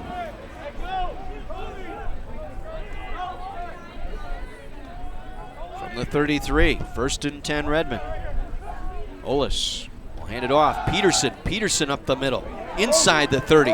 Down to the 26-yard line. Gain of 7 on the play for Tristan Peterson. And a helmet off one of the players, Travis Govea. He'll have to exit the game for 1 play. Another good, strong run for Tristan Peterson. Peterson 5 carries now for 27 yards on the afternoon. So Carthage starting to get that rushing offense going here. Ollis will work in under center with Peterson, the deep setback. Peterson gets the call again, tries the right side, breaks a tackle, spins it inside the 25, moving the pile forward, down to the 21-yard line. Another first down for Tristan Peterson. Just kept the feet moving. He got through the line of scrimmage, got through Jake Gates, and just kept his feet driving. Taking in Jasper Romero for an extra 3-yard ride himself that time, the defensive back who finally made the tackle.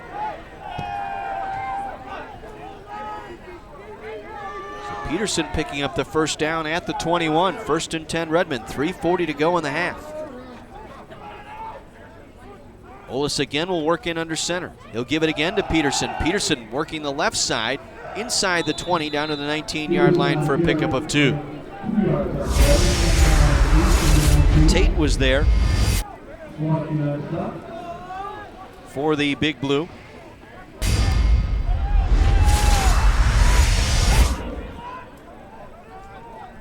So 2nd down and 8. The Redmond 19-yard line.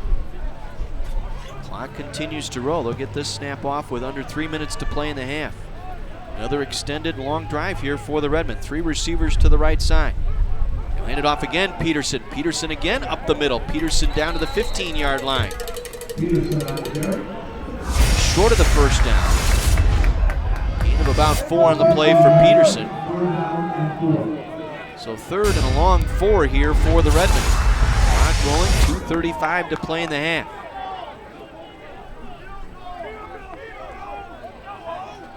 Ollis will get the play signaled in from the sideline. He'll work from the pistol. Has Peterson behind him, 3 receivers to the right. 3rd down and 4 on the 25-yard line. Peterson now in motion. Now we got a play stop. Timeout taken by the Redmond. Jared Elliott didn't like the look there, the offensive coordinator on the field, one of the co-offensive coordinators, along with Kyle Rooker. So the Redmond will take their first time out of the half, stopping the clock with 2:18 to play. Carthage down 14-13, but an impressive drive here, so very important 3rd down. It's important that they, number one, come away with some points here on this drive. Able to burn the clock down here.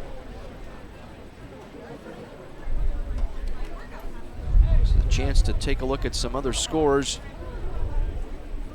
in the league this afternoon. The big game, North Central and Illinois Wesleyan playing down in Bloomington this afternoon in the rain there, and it's a 16-7 North Central lead over Illinois Wesleyan. Wheaton has a 17-0 lead late 2nd quarter over Elmhurst. And Augustana continues to lead North Park. Empty backfield once again here following the timeout. 3rd and 4 for the Redmond. 3 receivers to the right. Peterson single receiver left, and it's going to be Ollis, and he's going to be stopped for a loss. Ollis trying to spread everybody out, thinking he's going to throw and trying to keep it. Gates got an arm on him that time and pulled him down. So it'll be 4th down at the 16-yard line, and the field goal unit coming on. This will be Unland. It'll be a 33-yard attempt for Unland.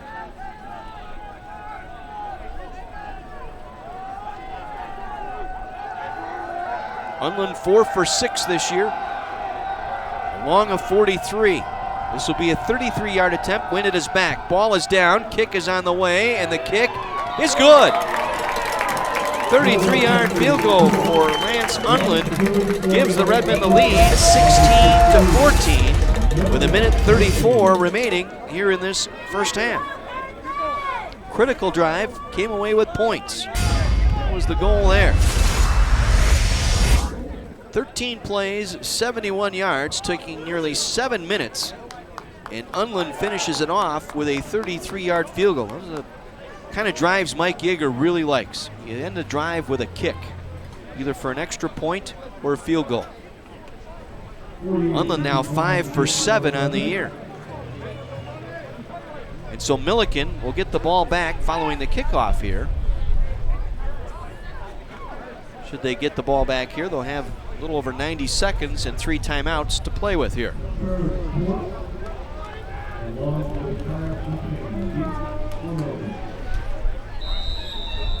See if Klein will try and boot it through the end zone here.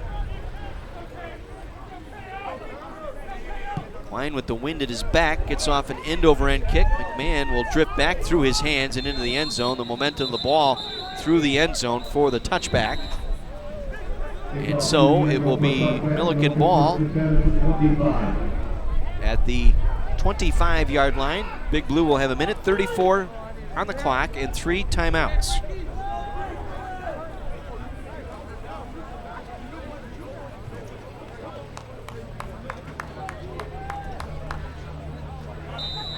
So Nick Pippin, getting the start over Nico Stepina today.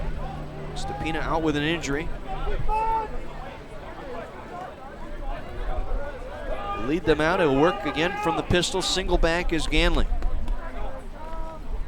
Give it to Ganley. Ganley running up the middle with a hole. Ganley across the 40, out to the 43-yard line. 18-yard pickup for Patrick Ganley, their longest run of the afternoon, out to the 43-yard line. It'll be a pickup of 18 for Ganley. Clock stopped while they reset the chains. Now they wind it down. Pippin now wants to throw. Pippin with time. Pippin has a receiver out there. It goes through his hands and incomplete. Redmond playing zone that time. Looking for Avante Merriweather. Went right through his hands. It was thrown high, but Merriweather got both hands on it.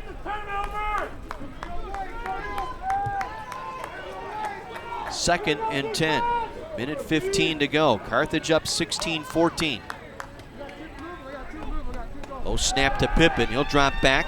Looks back near side. Catch is made. Laidlove across the 50 down to the Redmond 48-yard line. Going to be short of the first down. Staying in bounds that time as KJ Simpson made the stop, and Simpson holding his right elbow coming off the field. It's Money who dove over the top that time. Try and throw it near side. Penalty marker down as they try to throw it here to the near side. Looking for Kufad. Calvert was the defender. Let's see, it's either going to be an interference or perhaps a hold here on the Redmond.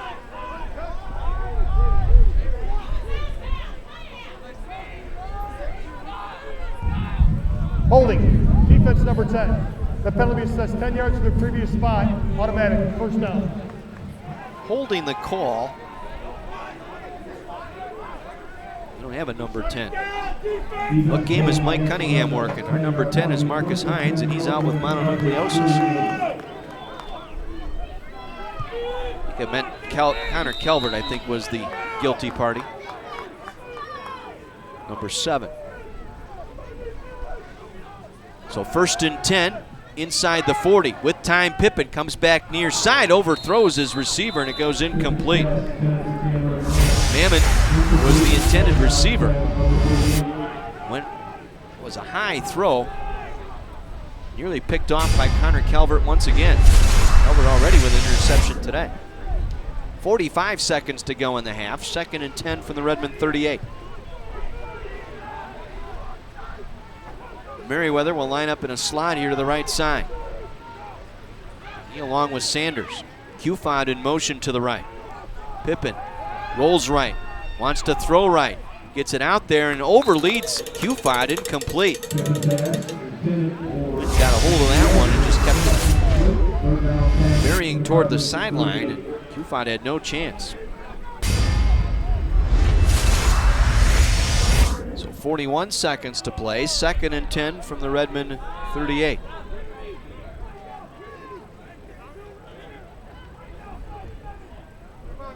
Excuse me, third and 10 from the 38. Again, 3 receivers with Cufad and Sanders in a double slot right side. Pippen under pressure, dumps it back, bubble screen. Mayman with the catch. Mayman inside the 30 down to the 28-yard line. Going to be short of the first down. Clock continues to roll here. And now the play will be stopped. Timeout will be taken here by Millikin with 29 seconds to go. Boy, they lost a good 10 seconds there trying to figure out if they were going to take the timeout or not. So Mayman with the catch. It'll be a 4th and 2 for Millikin. Each team with 2 timeouts remaining, 29 seconds to go here in the half.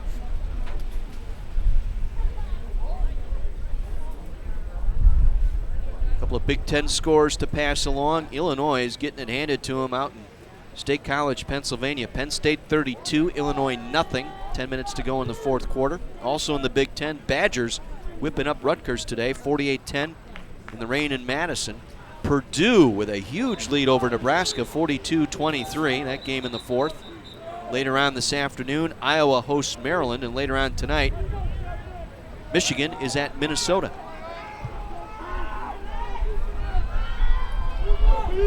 So 4th and 2 for the Big Blue. The Millikin 1 for 4 on 4th down conversions this season. A player coming onto the field late here. Heyman now lines up in a slot, double slot here with Sanders. Now there's some confusion with the tight end. 6 on the play clock to Pippen, and now we got a stoppage in play. I think Carthage took a timeout. So timeout Redmond here with 28.4 seconds to play. Now, Badger game, I think, went as expected. I don't think anybody expected Penn State to shut out Illinois today. And how about Purdue, 1-6 on the year. Purdue, a 42-23 lead over Nebraska. And for Nebraska, boy, Mike Riley, welcome to from the fryer to the frying pan.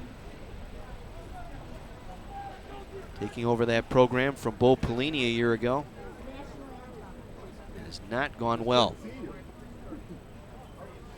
Well, next week the Redmen are here at home, wrapping up the home portion of their schedule. They will host North Park at 1 o'clock next Saturday afternoon here at Keller Field. And hope to have you on here for that one.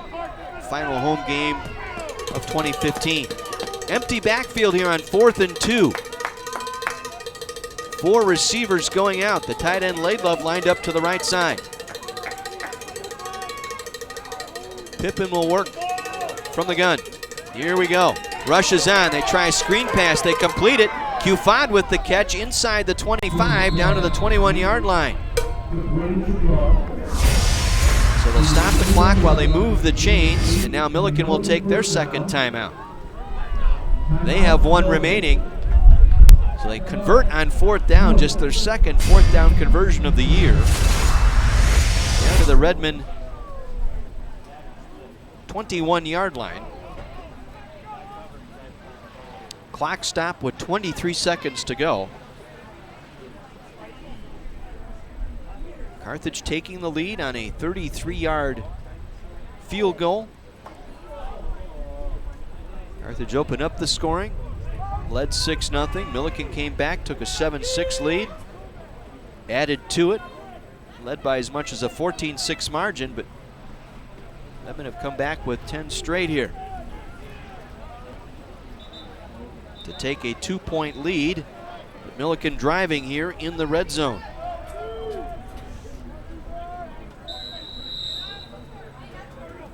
So 1st and 10, Big Blue from the Redmond 21-yard line. Pippen again wants to throw. Under pressure, gets it away, completes near side, and getting out of bounds at the 15-yard line is Kyle Ledlove, the tight end. Gain of 6, getting out of bounds at the 15-yard line, stopping the clock with 18 seconds to go.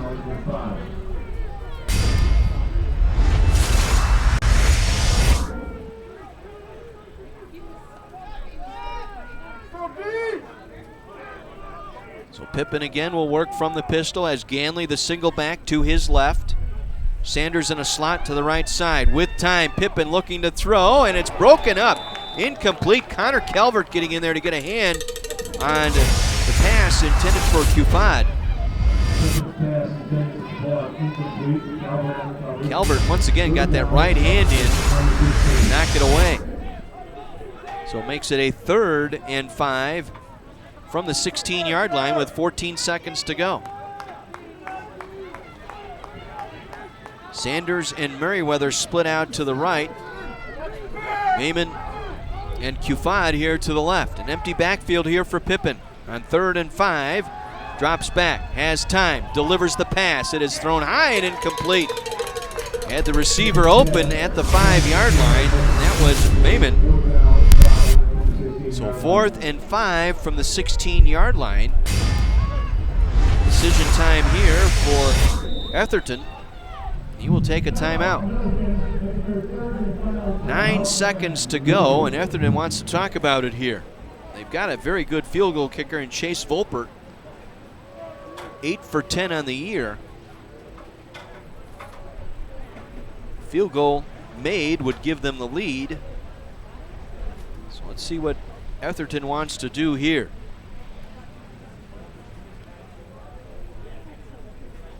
And this game breezing along here until the final 3 minutes or so.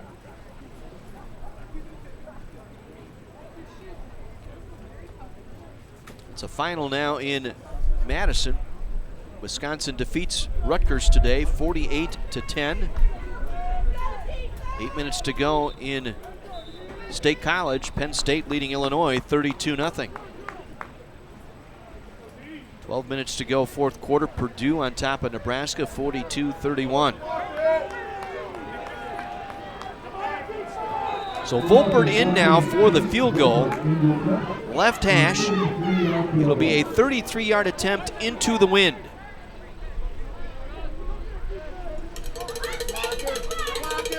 Saylor, the snapper. Maiman on the hold. The kick is away, and the kick is good. Just got in the left upright. And so Millikin takes the lead, 17-16 with 4 seconds to play. A very high kick by Volpert. Wind knocked it down, and it just curled inside the left upright for Volpert, who's now 9 for 11 on the year. So Millikin going on an impressive drive here late. 11 plays, 59 yards to reclaim the lead on the 33-yard field goal by Volpert. 17-16, Big Blue. If I'm Volpert here, I'm probably going to do one of those little chip shot kicks or something low in line drive. Hopefully it touches somebody and you can run out the clock here.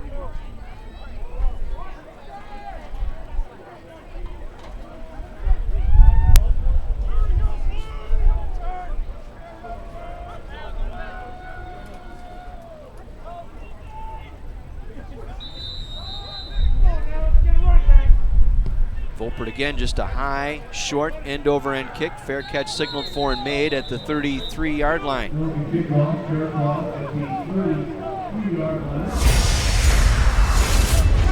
So it'll be Carthage ball there. Making the fair catch for the Redmen, Seth McNorman on special teams. What the Redmen will do here. 4.3 seconds left. They'll just take a knee and get out of here. That's what it looks like the Redmen will do here.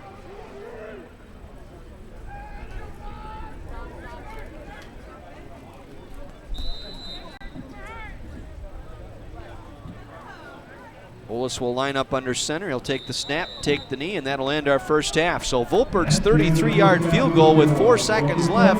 The difference here at the half. Millikin leading Carthage by a score of 17-16. We'll take a 2-minute break. Back with our halftime programming after this. This is Carthage Redmen football on Kenosha's radio station, AM 1050, WLIP.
John Weiser back with you at Keller Field in Kenosha on the campus of Carthage College. Score at the half, Millikin leading the Redmen by a score of 17-16. A Chase Volpert field goal with just under 4 seconds left.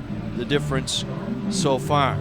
Carthage got on the board first this afternoon as the Redmen went on an 11-play, 61-yard drive that took nearly 5 minutes, capped off by Tommy Bazarek catching an 18-yard touchdown toss from Ethan Ollis.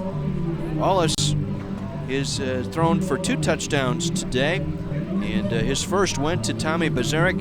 The extra point missed, and that made it 6-0 Redmen. Millikin came right back on the ensuing possession, went 5 plays on 65 yards. The ensuing kickoff going out of bounds, so they take over at their 35, and they march it right down the field. This time Pippin to Sanders for 27 yards. The extra point made it 7-6 Millikin, their first lead of the afternoon. Millikin added to their lead as they got a blocked punt. Brian McCann's punt blocked and recovered at the 17-yard line. That set up a short 3-play, 17-yard drive that was capped off by Pippin to Keller for the touchdown, and that extra point made it 14-6 Millikin. But on the ensuing drive, Carthage came right back. A 7-play, 62-yard drive that took 3.5 minutes. This time, Ollis able to hit Eddie Miklas for a 15-yard pass, and Carthage regained the lead at cut the lead to 14-13 with 11 minutes to play in the half. And Carthage forced a 3-and-out, got the football back, and then went on their most impressive drive of the afternoon. 13 plays, 71 yards that took nearly 7 minutes. Unable to score the touchdown, but it was Lance Unland kicking a 33-yard field goal that gave the Redmen the lead at 16-14 with just over a minute and a half to go in the second quarter. But Millikin patiently took the ball down the field. 11 plays, 59 yards to end the half. And with 4 seconds left, Volpert able to hit the 33-yard field goal. And the Big Blue hit the locker room with the lead, 17-16. As we take a look at the numbers in that first half, Carthage with 228 yards of total offense. Millikin with 163 yards of total offense in that first half. The Redmen with 152 yards on the ground, 76 in the air for their 228 yards. And Millikin the exact opposite, 31 yards on the ground, 132 in the air. For the Redmen, Ethan Ollis this afternoon, 6 of 13 for 76 yards and 2 touchdowns. He had a long pass of 24 yards. Bazarek with 2 catches for 31, a long of 18, including the touchdown. Lafayette McGarry, 1 catch for 24. Eddie Miklas, 1 for 15. Sam Calderero, 1 for 5. Your completions this afternoon for the Redmen. Running the football for Carthage this afternoon, London Townsend, 4 carries for 43 yards, most of that coming on that touchdown drive, which they got 25 yards of it on the first play on that touchdown drive. That made it 4 carries for 43 yards this afternoon for Townsend. Tristan Peterson, 8 carries, 39 yards. Bazarek, 1 for 23, and Lafayette McGarry, 8 for 20. Redmen were 5 of 10 on third downs today, 1 of 1 on fourth down conversions. Carthage with a nearly 22 minutes of possession time to 8 minutes for Millikin in that first half. The Big Blue, it was Nick Pippin, the senior, getting the start today at quarterback, 10 for 20, 132 yards, 2 touchdowns, and an interception. Neither quarterback was sacked so far this afternoon. Keller, 3 catches for 42 yards and a touchdown. Mayman, 3 catches for 33. Sanders, 2 for 43, including a touchdown, and Ledlove, 2 for 14. Running the football, Gamley today, 6 carries for 32 yards. Your leader on rushing this afternoon for the Big Blue. Big Blue 3 of 7 on third downs. They also converted a fourth down this afternoon. Penalties, Redmen whistled 3 times for 55 yards. Millikin 1 for 16. I mentioned time of possession. Carthage 21:52. Millikin 8:08. And your score here at the half, it's Millikin by a point, 17-16 over the Carthage Redmen. We'll take a 60-second break, and when we come back, we'll run down scores from around the CCIW this afternoon as our halftime programming continues from Keller Field. Your score at the half, Millikin 17, Carthage 16 on AM 1050 WLIP.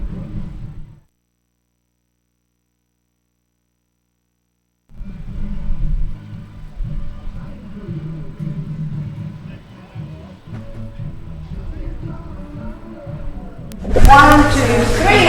Okay, so now I'm gonna get.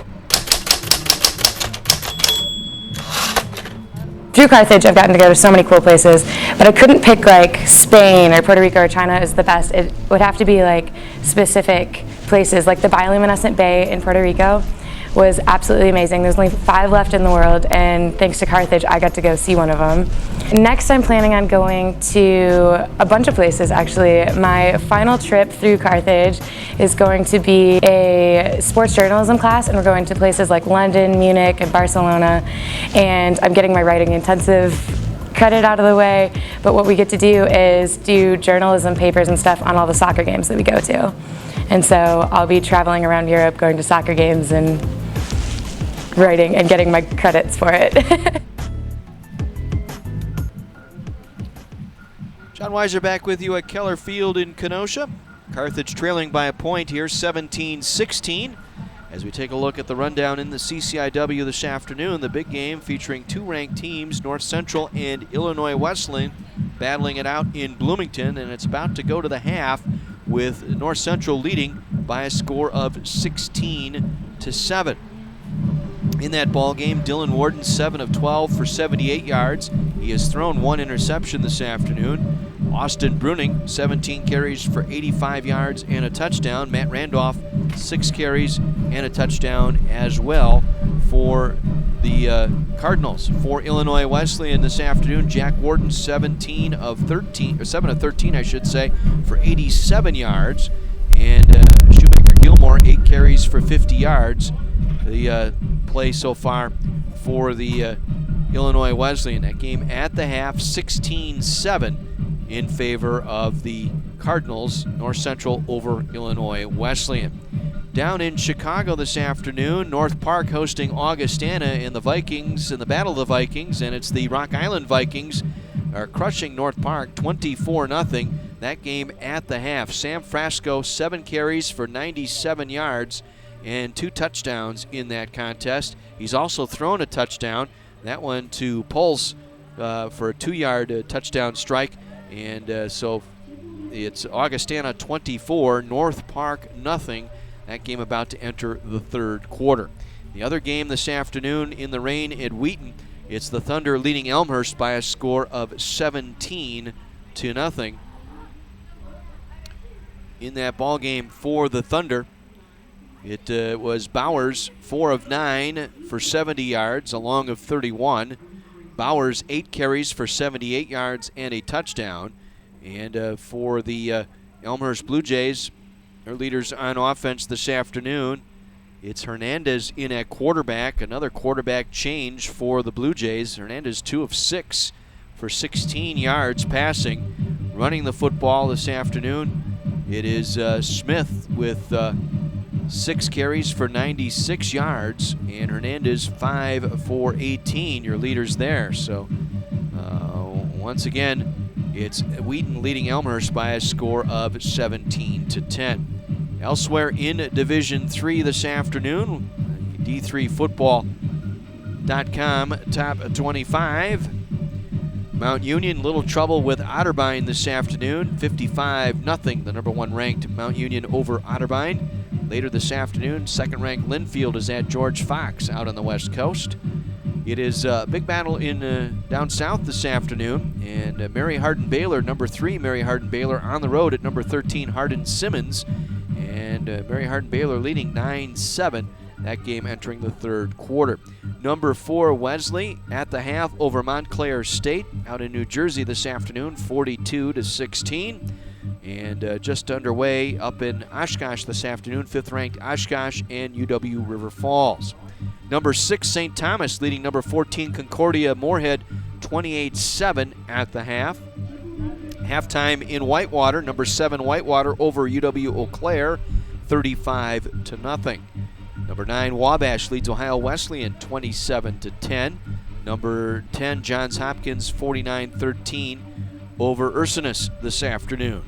Other scores involving Midwest teams. Take a look at the Midwest Conference scores this afternoon. Halftime, Lake Forest leading Cornell 27-17. Also at the half in De Pere, St. Norbert remaining undefeated, and they are having little trouble with Lawrence today. St. Norbert's leading Lawrence 46-6. That game at the half. Carroll is at McAllister this afternoon. And in that ball game, the Pioneers, who come back to the CCIW next year. And no score to report in that contest as of yet. Ripon hosting Beloit this afternoon. And in that contest, it is Beloit leading 6-0. That game going into the third quarter. So I get you caught up to date in Division III. In the Big Ten, a couple of finals in now. It was Wisconsin defeating Rutgers this afternoon by a score of 48-10. So the Badgers go to 7-2 on the year. Corey Clement back in the lineup for the Badgers this afternoon. He ran for 3 touchdowns, had 115 yards. His first game in 8 weeks, leading the Badgers to the win. Clement had 11 carries, including a 21-yard scamper, and that was the Badgers overwhelmed the Scarlet Knights in their first ever trip to Madison, and the Badgers just hounded Chris Laviano, the quarterback, was just 4 of 14 for 31 yards and an interception today. And Rutgers' only score today, or only touchdown, I should say, freshman Blasson Austin intercepted a Joel Stave pass and returned it for a 50-yard touchdown score in the third quarter. But it was a 48-10 Badger romp today, and the Badgers get to 7-2 on the season. Other finals now are about to go final. Penn State leading Illinois 39-0. 2 minutes to go in that one. And in West Lafayette this afternoon, it is Purdue leading Nebraska 49-31 with under 5 minutes to go in that contest. Just about to get underway down in Iowa City, the number 10 Hawkeyes taking on Maryland today. And later on tonight in Minneapolis, it'll be Minnesota hosting Michigan. Ohio State and Northwestern having the weekend off, along with Michigan State, also in their bye week in the Big Ten this weekend. Here it's a 17-16. Redmond trail the Millikin Big Blue. Chase Volpert, a 33-yard field goal with 5 seconds to go here in the second quarter, has given the Big Blue the 1-point lead here at the half. We'll pause and take a 60 break. When we come back, second half action from Keller Field in Kenosha. Again, Carthage trailing 17-16. This is your home for Redmond Athletics, Kenosha's radio station, AM 1050 WLIP.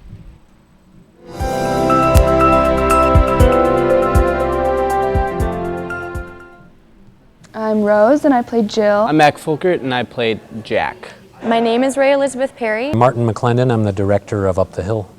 I actually got to know Keith through one of the previous playwrights who recommended him. They had both been working on House of Cards together, and he said, oh, there's this guy, you gotta get him now, he's so hot right now, you gotta get him before he gets too big. We cast the show last year and sat down and did a read-through. He told us he wanted to hear how we sounded reading the parts.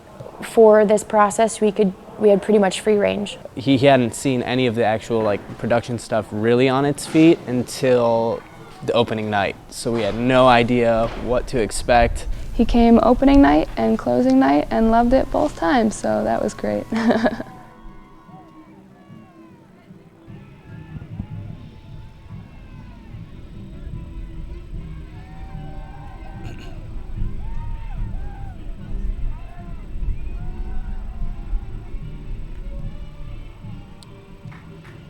Both teams back up on the field as we get set for the start of our second half here at Keller Field in Kenosha. Carthage trailing 17-16.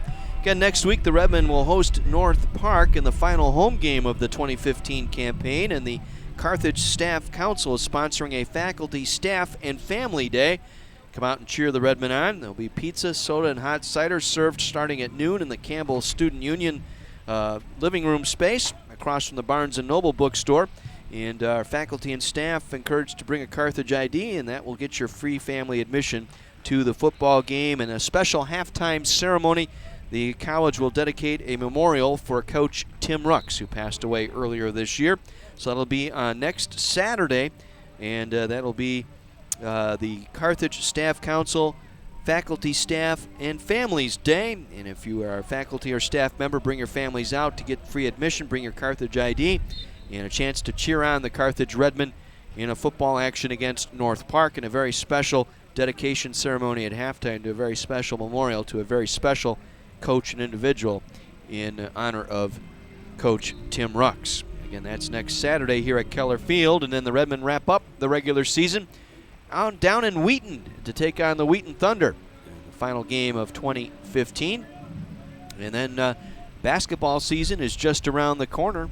Next week, Friday, the Redmen, or I should say in 2 weeks from Friday, the Redmen will be hosting their college tournament, the Carthage Classic. Iowa Wesleyan, Adrian, and Robert Morris of Peoria, the opposition in that four-team classic format. And Carthage will take on Iowa Wesleyan, and we'll have that broadcast for you on Friday, November 13th, starting at 7:45.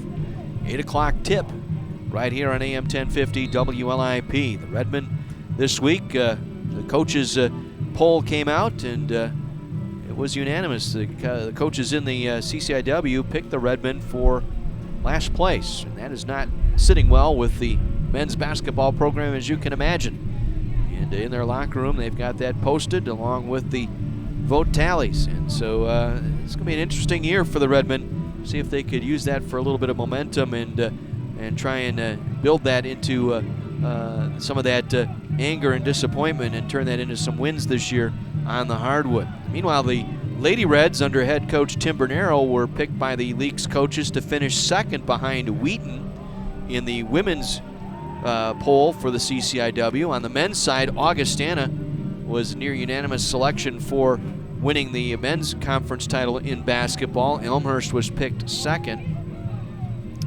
Illinois Wesleyan and North Central rounding out the top four in that poll selection by the league's coaches. And as I said, the Redmen were picked for last, and never seen Bosco coach a last place team, and I don't think I will this year either. And that will be I said, an interesting season for men's basketball. A very athletic team. Watched a little bit of practice this morning over in the Tarbell Arena, and team looks pretty good, pretty sharp. And tell you what, it should be an interesting year. Not a very particularly tall unit, but again, a very scrappy bunch, and I think they'll get after it on both ends of the floor this year. It should be an exciting team to watch on the grow this year, Redmen basketball. We'll get our first look at them on November the 13th, right here on 1050 WLIP. Millikin will get the football to start our second half. They will go left to right. They'll have the wind at their back here in the third quarter. They lead by 17-16. So very important that the Redmen get a defensive stop here early on. Ricky Klein kicking into the wind here. And it'll be a low, soft line drive kick, again going out of bounds. Second time today, Klein has kicked that one out of bounds. I know what he's trying to do. He's trying to kick it between the numerals and the hash, but it's hitting that wet turf and then taking an immediate left turn out of bounds. And so for the second time today, Millikin will start a drive at their own 35-yard line. They've had the better of the field position, and they've made the Redmen pay. Nick Pippin at quarterback. That first half, 10 for 20, 132 yards and 2 touchdowns. He was intercepted once by Connor Calvert. And now a penalty. I think we had 12 men in the huddle. Illegal substitution, 12-men in formation, offense. 5-yard penalty, first down. It's a little brain cramp there on the part of Millikin. 12 men in the huddle. So it moves them back 5 to the 30. It'll be a 1st and 15 for the Big Blue to start this second half as the rain and the wind continues here at Keller Field. Pippin will hand it off. Ganley trying to work the left side, and Ganley across the 30 out to about the 31-yard line for a gain of 1. KJ Simpson back in there, able to make the stop for the Redmen. He left earlier, toward the end of the half with a little bit of a stinger in that right arm, but he is back out there. 2nd and 14 from the 31. Pippin will change the play now as he walks up to the line of scrimmage. And fakes the handoff, wants to throw. It's thrown behind Maimon and incomplete. Had Maimon open at the 35-yard line. He was wide open. Slipped out of his hand as he delivered that football and thrown behind Maimon, the intended receiver. So the incomplete pass sets up a 3rd and 14 for Millikin. In that first half, they were 3 of 7 on 3rd downs.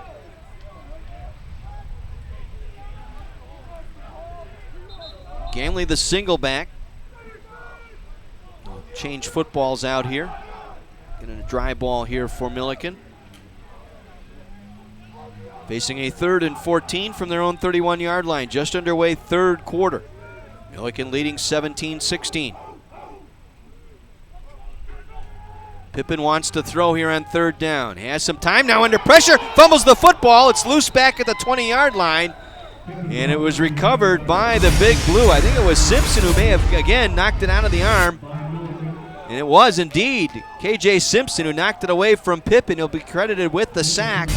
The fumble recovered by one of his linemen. And so Millikin will punt this one away. Be a loss of 11 on the play. And now Wyatt Fox will punt this one away. This one will bounce at midfield, take a backward bounce, and will be touched by the Big Blue back at the 47-yard line. A 33-yard punt at the 47-yard line. That's where the Redmen will take over their best field position of the afternoon for Carthage. 13:37 to go in the 3rd. Redmen trailing 17-16. Their first possession here of the second half. So they got the important part, got the stop on the first possession. Ethan Ollis will lead the offense out. 6 for 13, 76 yards and a pair of touchdown tosses in that first half for Ollis. He will work in under center. Lafayette McGarry, the single back. Clark, the fullback, in motion to the right. They give us to McGarry. Tries to blast up the middle, gets across the line of scrimmage. Forward progress out to the 49 for a pickup of 2. Him down low that time for the Big Blue was Torn Geary. And Trussell, Alton, Godlewski, Blank, and Rasnick, your offensive line left to right. Rhodes, the tight end, lined up here on the left side. Cobbs, single receiver here to the left side. 2nd down and long for the Redmen. They'll throw. They complete the pass near side. Rhodes makes the catch inside the 45. Forward progress down to the 43-yard line. Just enough for a Redmen first down. Be a gain of 8. They needed 7, so Rhodes able to pick up the first down, his first catch this afternoon.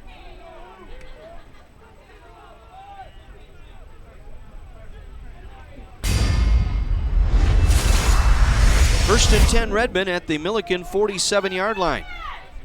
Again, McGarry the single back. Ollis again working in under center. Lafayette McGarry gets the call, trying to work the left side. Nothing doing, stacked up there, driven back by a host of Big Blue players. Gates was there, along with Jennings. Stop for no gain, 2nd and 10.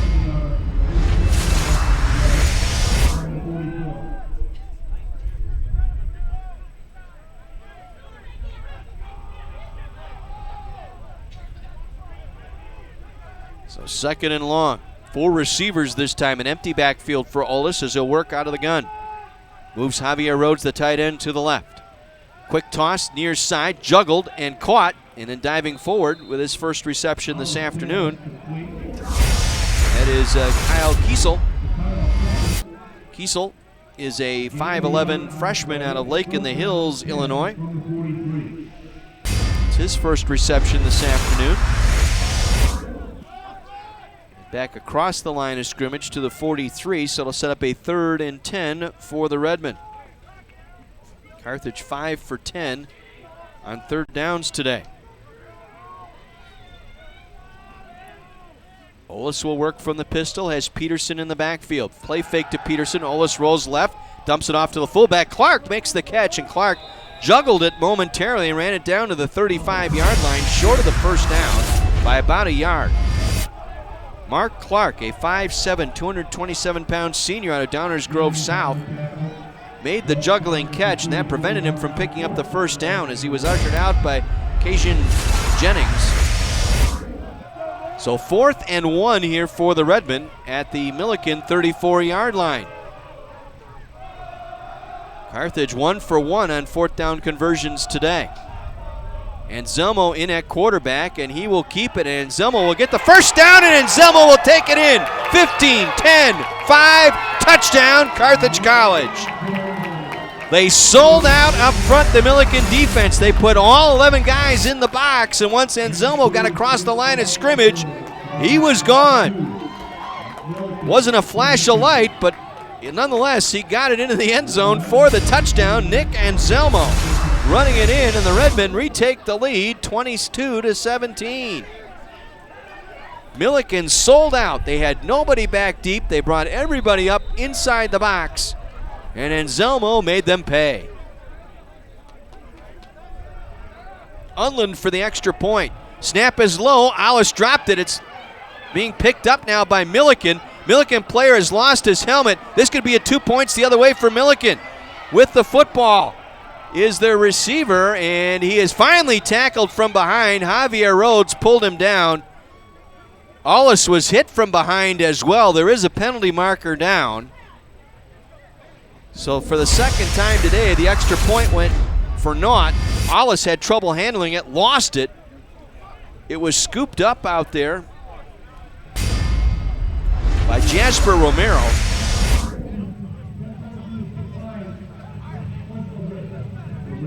There was a holding call on the Redmen. So the point attempt was no good. Romero finally caught from behind by Javier Rhodes before he could run it in. Again, it was a live ball, and on an extra point, if it's blocked behind the line, or in a case like that where the snap is muffed and the other team picks it up, they can run it back the other way for a 2-point conversion. So Rhodes hustling all the way, able to pull Romero down near the 30-yard line. Again, Marcus Hines normally holds on the kicks. Kyle Freiberg has been the holder the last couple of weeks, and Aulis this week became the holder. It's a 5-point lead. Low rolling kick that will be picked up by one of the short men here across the 30, out across the 35, and stacked up and driven back there. So that's exactly what Ricky Klein had been trying to do, is just that little rolling kick. And it was picked up on the roll by Goreski and returned out to the 35-yard line. So it'll be 1st and 10, Millikin at their own 35, trailing by 5 with 10.5 minutes to go here in the third. Carthage, a 6-play, 53-yard drive for that touchdown.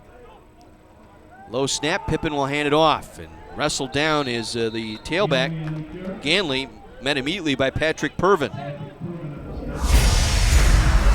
Give him a yard, 2nd down and 9. Pervin, a nice job there. And up front for the Redmen, it's Allen, Pervin, Fry, and Laughlin. Zaccaro, Money, and Simpson, your linebackers. Young, Motter, Garner, and Calvert, your secondary for the Redmen. 2nd down and 9 for Millikin. Ball at the Big Blue 36-yard line. Single back Ganley once again. Two receivers to the right. Pippen play fake, and now buried by Chantrell Garner on the sack inside the 30-yard line. Garner, a running start from the line of scrimmage, unblocked, drills Pippen at the 28-yard line. For the Redmen, that is their 17th sack of the season. They're amongst the CCIW leaders in that category, coming in 16 sacks, second in the CCIW. That's 17 now for the team this year. For the Big Blue offensively, they have given up their 15th sack of the year. 3rd and long now, 3rd and 15. Ball back at the 30-yard line. Pippen with time, looking to throw. Now on the scramble, dumps it out, and it's thrown behind the receiver, incomplete, looking for Ganley. The running back that time out of the backfield. The Redmen defense bringing the lumber on that drive as Cedric Fry provided the pressure in front of Pippen, forcing him to throw that ball short of Ganley. Second straight 3 and out for the Redmen defense. Bazarek standing inside his own 30. As a low line drive punt, Bazarek will let it bounce on one hop, picks it up at the 25, and then what happened there? He waved for a fair catch. Let's see the replay. Was he waving for a fair catch? Couldn't tell on the replay. Perhaps if we had a wide shot, maybe we can look at that. That's what the officials said, that he signaled for and made the catch on one hop. Officials are going to talk about it. I think the officials may have made a mistake there.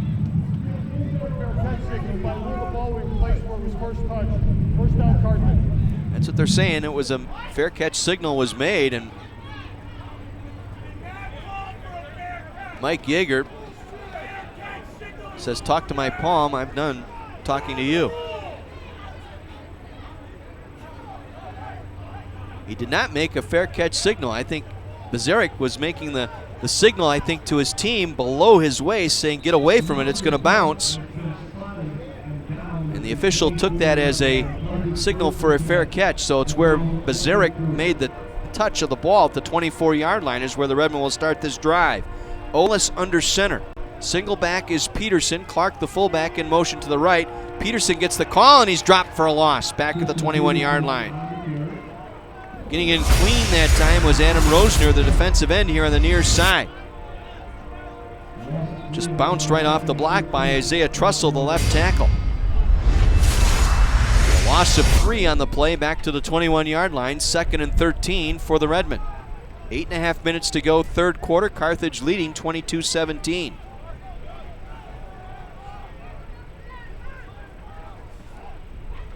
Now Anselmo in at quarterback, takes the snap, runs the football out to the 24. That's where his forward progress stopped, back to the original line of scrimmage. It'll bring up a 3rd and 10. Not much running room at all for Nick Anselmo.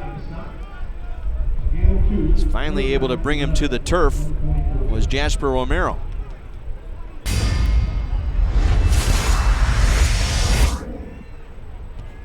So 3rd and 10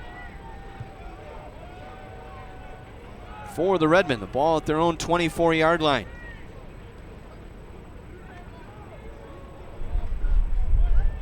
Olis again will work from the pistol, has Peterson to his left. Javier Rhodes, the tight end, and a wing to the right side. Looking left, hitch and go. Now Olis under pressure, and he gets away with it. And did he throw it away? Incomplete, he did. There was a receiver there, and that was Peterson, the running back.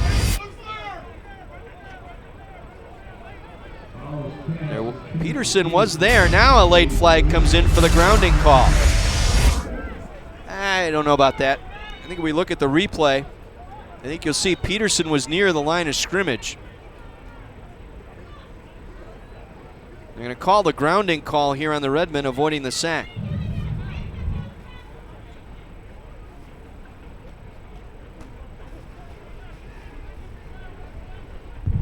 Intentional grounding. Offense. Spot foul. Loss of down. 4th down. Don't agree with it either. Mike Yeager not happy at all with the call. Again, I thought that Peterson had a receiver, again, one of his running backs at the line of scrimmage. And this whole drive got started on the wrong foot by the officiating crew here with that signal that they said that Bazrick made for a fair catch. Now McCann's going to have to kick this one. It's actually Unland in there now on the punt. Gets a knuckling punt, takes a nice bounce across the 40 and out to the 41-yard line. So a 26-yard punt into the wind by Unland on a little spread punt action that time by the Redmen will give Millikin excellent field position at the Carthage 41-yard line, trailing 22-17. The defense should be fresh here. They got a pair of 3-and-outs to start this second half. See if they can continue here to contain Nick Pippin. Got a sack on that last drive.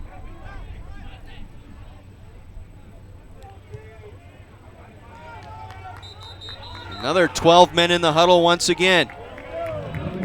Play, illegal substitution. So legal substitution here, 12 men in the huddle against the Big Blue to start a drive. Second time in this half they've had that problem. A lot of confusion coming in and out of to start their drives. So it'll be 1st and 15 with the ball back at the 46-yard line of the Redmen. Pippin will work from the pistol. Ganley the single back. And they'll give it to Ganley. Tries to run it up the middle across the 45 down to the 41-yard line. Got those 5 yards back.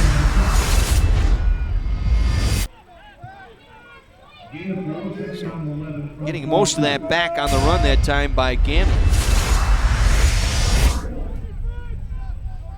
Brings up a 2nd down and 11 for the Big Blue. The ball at the Carthage 42-yard line. 6:50 to go here, third quarter. Carthage leading 22-15. Ganley again gets the call, and he goes down behind the line of scrimmage. A tackle for a loss for the Redmen. Terrence Allen got a piece of him. He'll get credited for the tackle for a loss. No gain on the play. 3rd and 11 here. And the Big Blue 3 of 9 this afternoon on 3rd downs.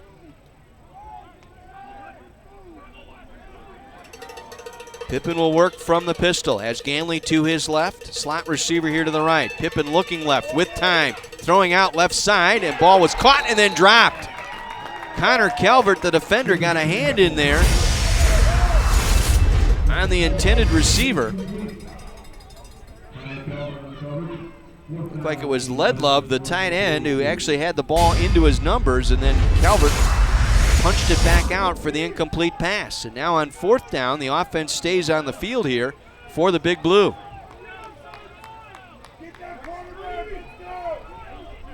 One for 1 this afternoon on 4th down conversions. 2 for 5 on the season. 4th and 11 from the Redmen 41. Just be a quick kick here by Pippin. It will bounce and roll. He got a nice roll, and it'll be taken into the end zone for the touchback. So touchback as the defender getting down to cover couldn't control the football. And he goes into the end zone for a touchback, and the Redmen will get it at the 20-yard line. So a net of 21 on that punt. And so Carthage will take over on their own 20-yard line. They'll work it off the right hash. 5:58 to go here in the third. Redmen by 5, 22-17. Zomo, a 34-yard touchdown run early here in the third quarter, the difference. London Townsend in now as a running back for the Redmen. Again, a great depth here at running back for Carthage. Olis will line up under center. Offset eye to the right. Handoff goes to Townsend. Townsend, line of scrimmage, and that's it. Not much running room there. Able to make the play was Alexander Clark for Millikin. So 2nd and 10 here for the Redmen. Ball at their own 20-yard line. Townsend again at the single back. 3 receivers to the left. Miklas, Cobbs, and Bazarek. Bazarek now in motion to the right, and the give is to Townsend. And Townsend up the middle, big hole. London Townsend, see you later. 40, 30, 20, 10, 5, touchdown Redmond. 80 yards for London Townsend. And the Redmen add to their lead, 28-17. Once he got through the middle of that line, again, the safeties cheated up. There was nobody deep. And London Townsend calling on this one, 80 yards. And the Redmen add to their lead, 28-17. Longest run for London Townsend in his career. Longest play from scrimmage for the Redmen this year. And let's see, the Redmen might go for 2 here. Let's see. Nope, Unland's going to come on to attempt the extra point, which has been an adventure. And their third holder here in the last 3 weeks. Olis will do the holding here. Snap, spot, kick is on the way, and this time the kick is through. 29-17 Redmond. An 80-yard touchdown run by London Townsend, the junior out of Wisconsin Lutheran High School in Milwaukee. Getting one more look on the replay, and what a nice job up the middle. Redmond blocking. Joe Godlewski again turned the nose guard completely around, ushered him off to his right, and that opened up the hole for London Townsend. A 2-play, 80-yard drive capped off by the Townsend run. He's been itching to break one the last couple of weeks. Townsend now 6 carries today for 123 yards.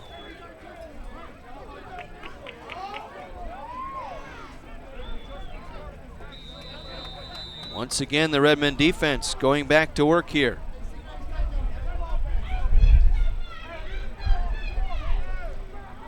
Klein again will just drive this one into the turf. Bounce and roll, picked up at the 20. Across the 25, 30. Now to the 34-yard line. McMahon on the return that time. Finally gets to the turf near the 35-yard line.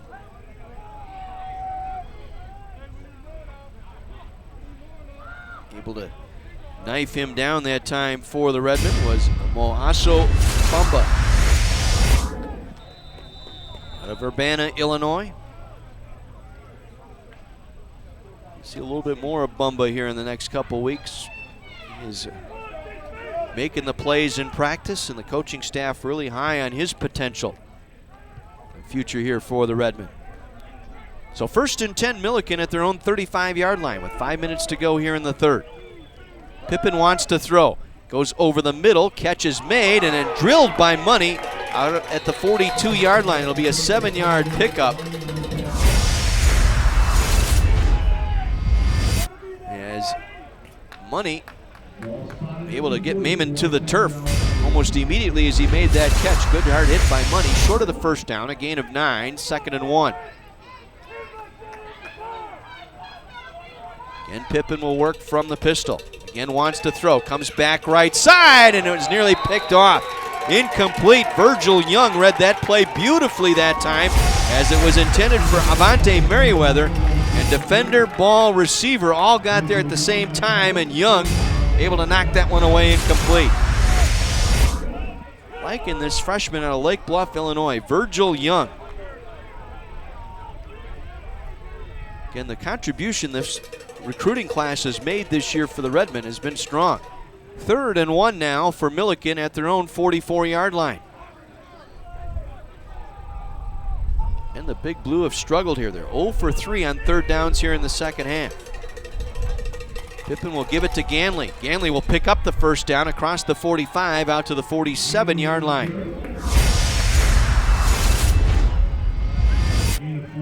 Pickup of 4 that time for Ganley. Simpson, along with Motter, able to get him down. So a fresh set of downs here for the Big Blue. 4:10 to play, third quarter. Redmond up 29-17. Pippen again will work from the pistol as a slot receiver here to the right. Wants to hand it off, Ganley. Ganley working over the left side. Moves the pile out to midfield for a short pickup of 2. Off to the bottom of that pile, Nick Gansky for the Redmen.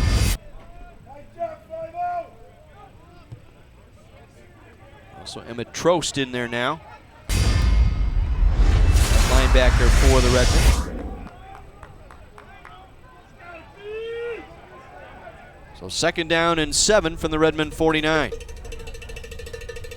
Pippen play keeps, tries to go around the left side, and Pippen's going to go down. Not to be fooled out there, and that edge was Gansky, the outside linebacker on the right side, the sophomore out of New Berlin Eisenhower High School. Stretched that play out. Good job as well by Chase Blotkamp, able to string that out a little bit further, not allowing Pippen to get the edge.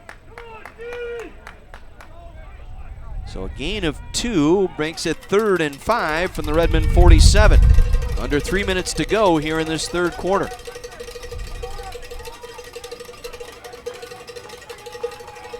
Gamley the single back, Pippen low snap. Wants to throw right side, and it's broken up again by Virgil Young. Now late penalty flags come in. Well, I'm not so sure. We'll look at the replay that we have here on the video. Yep, he got there early. That's a good call. Virgil Young got in there, made contact with the receiver early. That was Merriweather. It's a good call. Interference the call on the Redmen. Ooh, wait a minute now. This might be against Millikin. Let's see. Balls on the play. Pass interference. Defense number 13. Pass interference blocking downfield. Offense number 3. Those penalties offset. 3rd down. Offsetting interference penalties here. Young called for the defensive pass interference, but Taylor Sanders, blocking downfield before the pass, whistled for offensive interference. They offset, will replay the down. 3rd and 5 from the Redmen 47.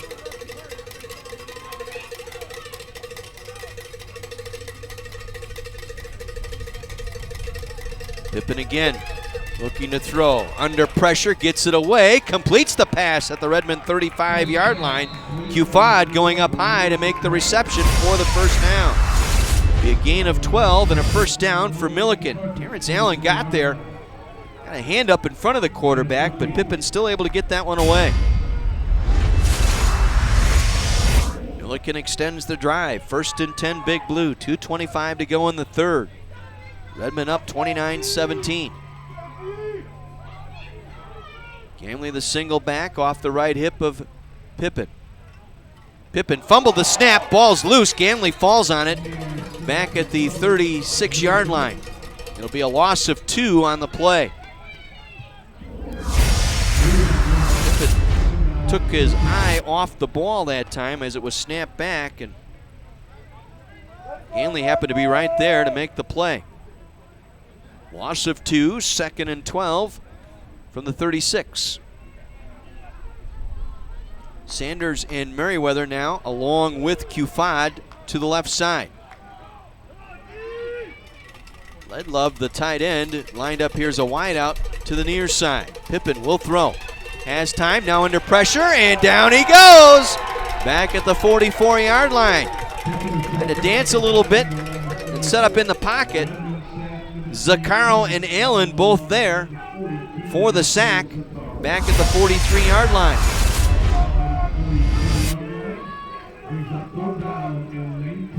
Second sack of the afternoon for the Redmen defense. First one by Zaccaro. And it brings a 3rd and 19 now for Millikin with under a minute to go here in the quarter. Again, Millikin with the win here in the 3rd quarter. Carthage will have the win in the 4th. Redmond showing blitz. Here they come. Pippen under pressure. Pippen is going to go down. Allen forced the ball out. Allen will get the sack. It was recovered back at the Millikin 44-yard line by the Big Blue. Ryan McDonald, a reserve offensive lineman in there, able to recover the fumble. Allen with the strip sack. And for Terrence Allen, that's his league-leading 8th sack of the year. And so the Redmen defense again comes up big, turning away Millikin. Wyatt Fox will punt it away. Good snap, gets this one away, an end-over-end kick. Bazarek will take at his own 14. Coming up the near sideline, trying to get the edge to the 20, 25, and out of bounds there with a late flag. There'll be a block in the back here on the Redmen.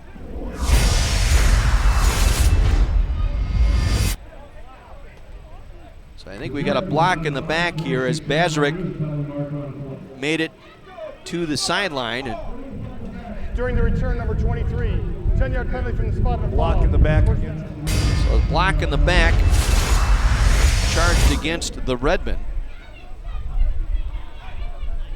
Bumba, Moasho Bumba, the guilty party.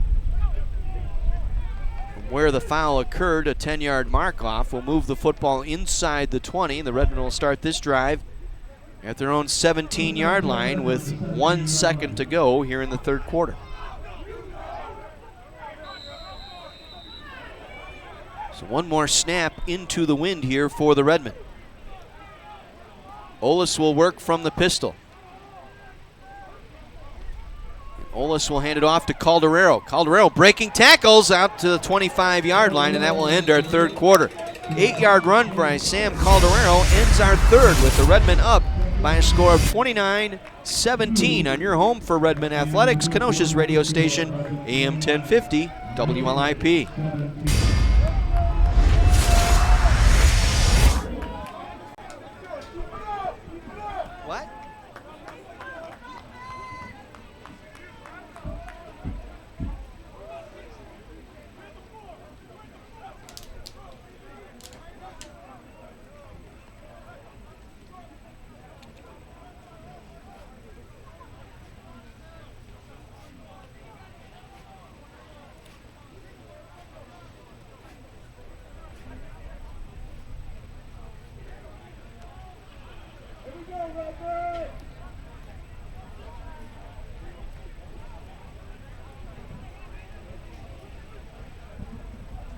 Chill.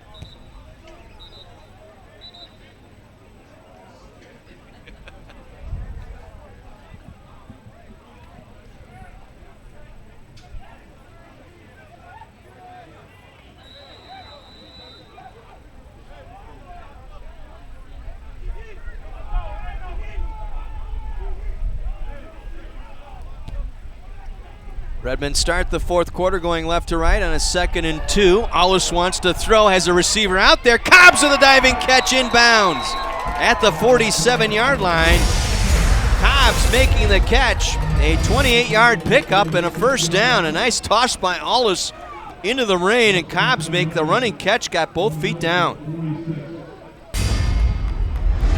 Mark it at the 46-yard line. Officially a 29-yard pitch and catch from Olis to Cobbs. Third reception of the afternoon for Cobbs.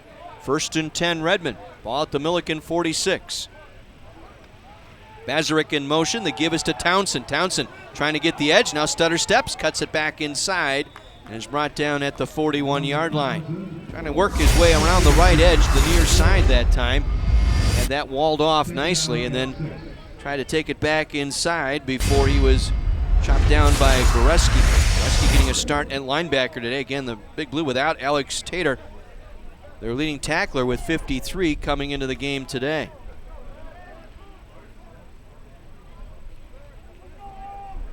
Second down and 6. Redmen knocking on the door of a 300-yard rushing afternoon. And Townsend with the call, and again he's wrapped up in the backfield this time. Loss on the play that time, as getting in there to make the stop for the Big Blue was Alexander Clark. A loss of 3 back to the 45-yard line of Millikin. So big third down here for the Redmen. Redmen just 5 of 12 on third downs today. However, they've converted on 2 fourth downs, including a touchdown run by Anselmo. So 3rd and 9 from the Millikin 45. Clark in motion to the left. Olis Lobbing it up, looking for Cobbs, trying to go up for the catch. Penalty markers down. It was throwing a back shoulder throw that time by Olis, and there was contact between Cobbs and Jennings, the corner here on the near side. And Jennings just ran right into Cobbs, who tried to stop and make the catch, and Jennings had his back to the play.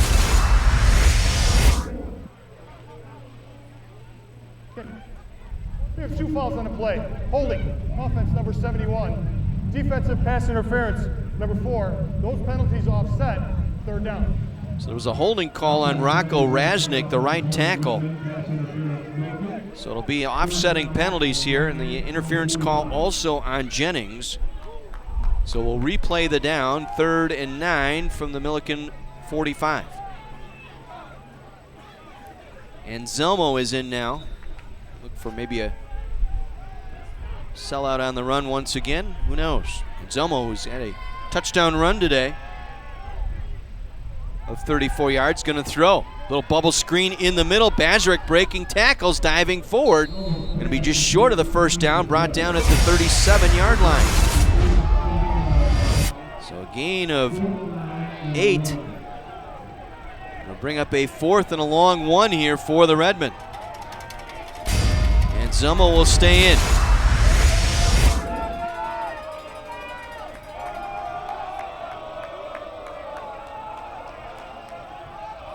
So 4th and a long one here for the Redmen. Almost 2 yards here for Anselmo. Redmen 2 for 2 on 4th downs today. Anselmo will take the snap. Anselmo not going to get it. Going to be stopped short.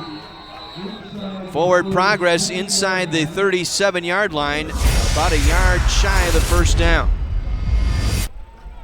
Good rally to the ball that time by the Millikin defense, as they were led on that play by Jake Gates. The linebacker got the initial stop, so they turn the Redmen away. Millikin will get the ball back. 12-14 to play in the game. And Carthage with a 12-point lead.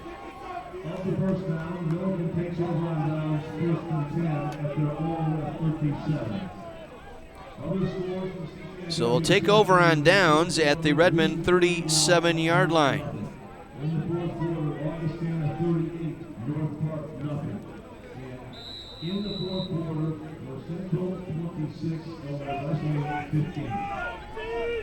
So 1st and 10 Millikin. Pippin leads the offense out. Ganley the single back. Slot receiver to the left this time. Redmen showing blitz. Here they come. Pass is tipped at the line, but Maiman able to make the catch at the 40, and he's wrestled out of bounds there. Stepped out of the Zaccaro tackle and was finally brought down by Virgil Young. Maiman with the catch. That's his 4th reception of the afternoon. Short gain though, gain of 3, brings up 2nd and 7 from the 39. 3 receivers to the right. Maiman and Cufad, the double slot on the right side. They'll give it to Ganley. Ganley breaks a tackle at the line of scrimmage, but then runs right into Chantrell Garner, who makes the stop. Forward progress out to the 42-yard line. So a gain of 3 on the play will bring up a 3rd and 4 for Millikin. Millikin this afternoon just 5 of 13 on their 3rd down conversions. 3rd and 4 from their own 43. Pippin again will work from the pistol. Wants to throw, wants to set up the screen. It's thrown high and incomplete. Wanted to set up the screen that time, and had that play worked, there would have been some room there. This is going to be the wide receiver bubble screen to Cufad. But the pass was sailed high and incomplete on Pippin, and so the Redmen defense turns Millikin away. 3rd 3 and out here of the second half, pitched by the Redmen defense.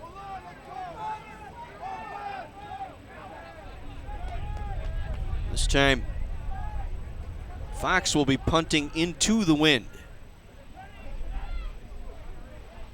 It's a good snap, gets this one away. End over end kick that will bounce at the 25, roll inside the 20, and roll dead at the Redmen 14-yard line. 43-yard punt, no return.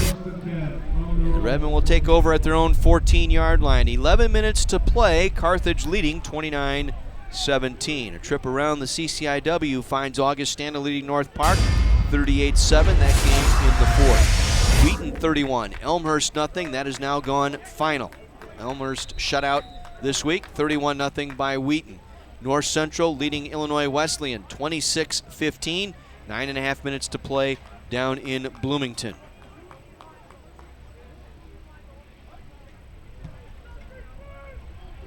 Olis and the offense back out once again. Tristan Peterson, the single back. He'll get the call. Peterson up the middle, diving across the 15 out to the 16-yard line for a gain of 2.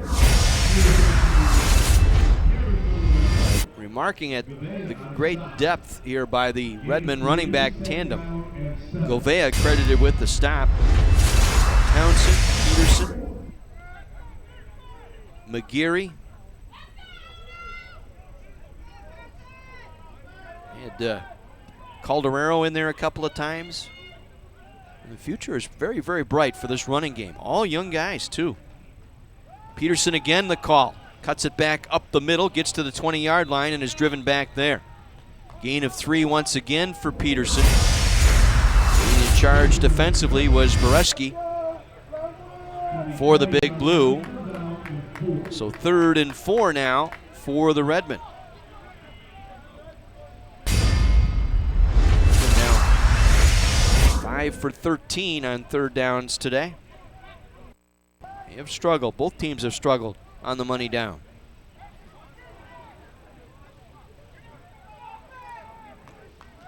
Olis will work with an empty backfield.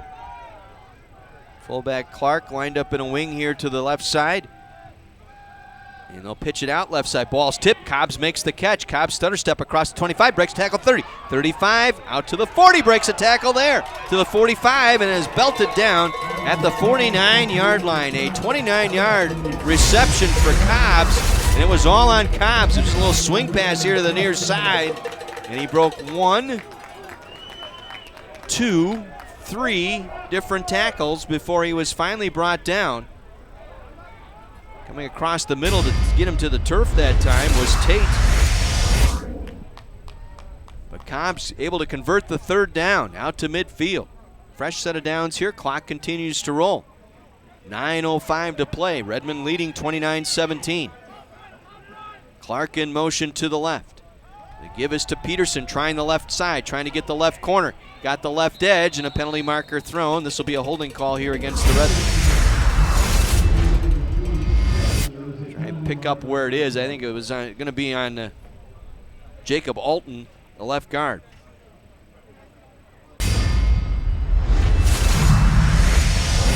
Offense number 2.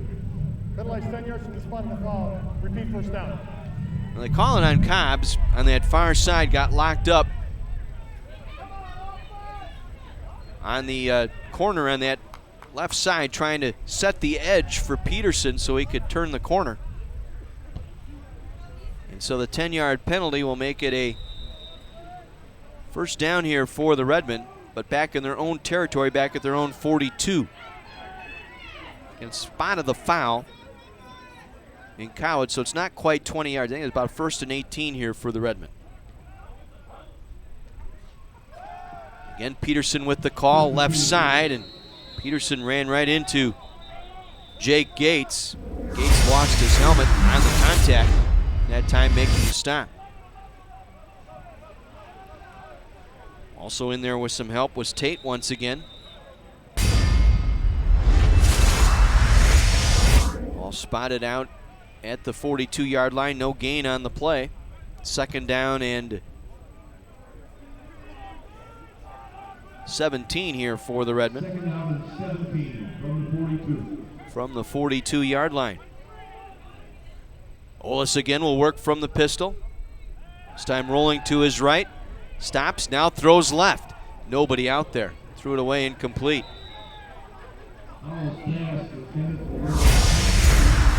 Rhodes the tight end, but instead of staying to the outside on the boundary, Rhodes cut back inside and right at midfield.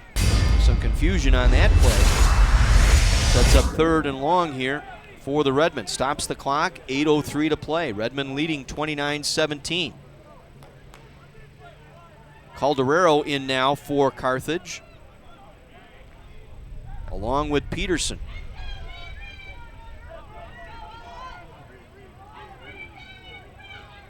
Timeout now taken by the Redmen. Some confusion there. He had two tailbacks in there, no fullback. So rather than run the play, Redmen will take the timeout. And one more trip now. Augie has added to their lead. It's 45-7 Augustana. Sam Frasco today, 5 rushing touchdowns. Frasco has rushed for 250 yards against North Park today. Sam Frasco, 17 carries for 250 yards and 5 touchdowns running the football today for Augustana. Needless to say, I think we've got our Offensive Player of the Week in the CCIW. Frasco today. And Augustana leading North Park 45-7. That game with 3 minutes to go. Wheaton has defeated Elmhurst today 31-0. 6 minutes to go down in Bloomington. North Central leading Wesleyan 26-15. And North Park here next Saturday, final home game of the season, a 1 o'clock kick here at Keller Field. This time they'll hand it off on a double reverse, and this is Cobbs coming around the left side, has some room. Cobbs across the 45 down to the 44-yard line, got caught as the blocker was trying to set up. Is able to make the play for the Big Blue was Neal, the nickelback in there.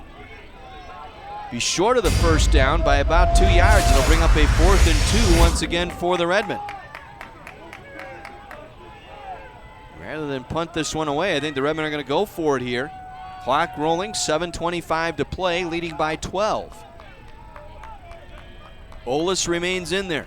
He has Peterson, the single back. Miklas and Cobbs, your wide receivers. Play fake. Olis rolling left, dumps it out to Clark, the fullback, makes the catch down the far sideline and out of bounds at the Millikin 20 line. So they convert on 4th down, just a dump pass left side to Clark, and Clark able to angle his way out of bounds at the 26-yard line.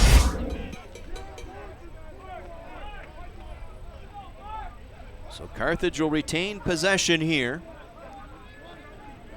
Clock rolling, 6:50 to play. Peterson again, the single tailback. Rhodes, the tight end, in motion to the right. The give is to Peterson. Tried the left side, cut back to the middle, and found some yardage there. Peterson with a gain of 4. Gain of 4 on the play.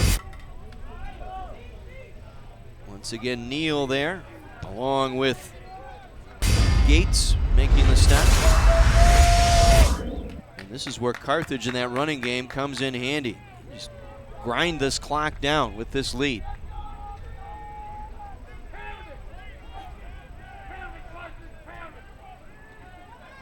Olis again will work from the gun this time. They'll give it to Townsend. Townsend around the left side. Townsend with some room. Gets out of bounds. Thrown out just across the 14-yard line. A gain of 6 on the play.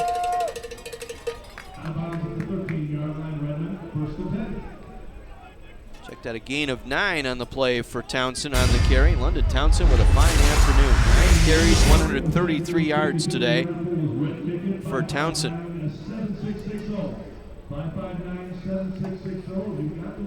Picks up the first down, so Redmond with a fresh set of downs here. Clock continues to grind down. 5:35 to play. Cobbs now in motion to the left. They'll fake the handoff. Anselmo in at quarterback will keep it over the right side. Nowhere to go. So it'll be brought down. The ball came out, but the officials blew the whistle. The ball did come out late, but Anselmo's forward progress was stopped.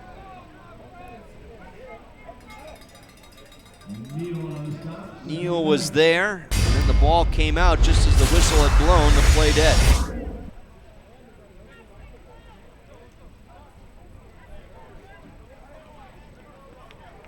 So officially a gain of 1 for Anselmo, 2nd down and 9. And the Redmen taking their time here. 9 on the play clock here for Olis. Olis will fake the handoff. He'll keep it over the right side inside the 10 and slides down at the 5 and took quite a shot. As Olis got dumped down, McMahon took a pretty good shot at Olis, but McMahon is the one that walks away a bit gingerly. He's short of the first down. Gain of about 7 on the play. It'll bring up a 3rd and 2 for the Redmen. 4:10 and rolling remaining. Carthage up 29-17, but inside the 6-yard line here. Rhodes and Clark will line up to the right side. Olis from the pistol with Clark in motion now. Will give it off to Townsend. Townsend wrapped up immediately, falling forward at the 5-yard line. Gates was there to make the stop for Millikin.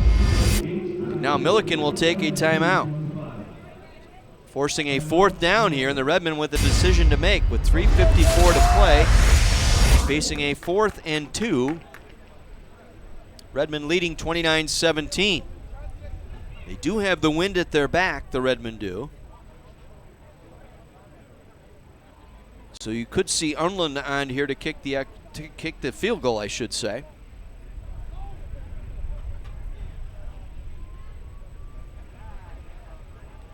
Ball is spotted at the 5-yard line.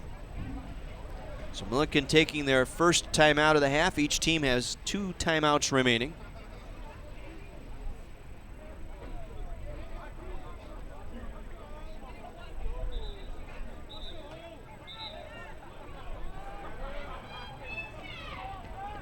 So let's see what Carthage does here.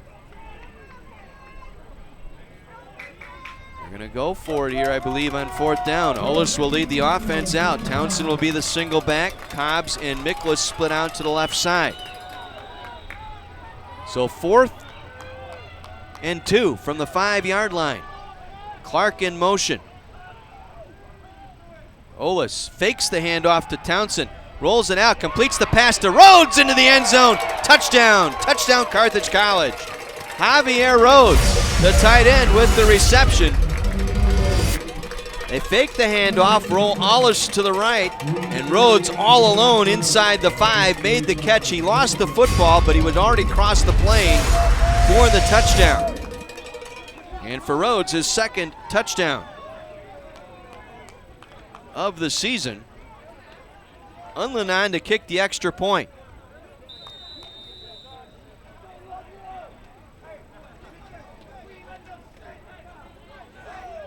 Olis on the hold. High snap, Olis gets it down. The kick is on the way, and it is good. 36-17 Redmen. And that, the backbreaker drive.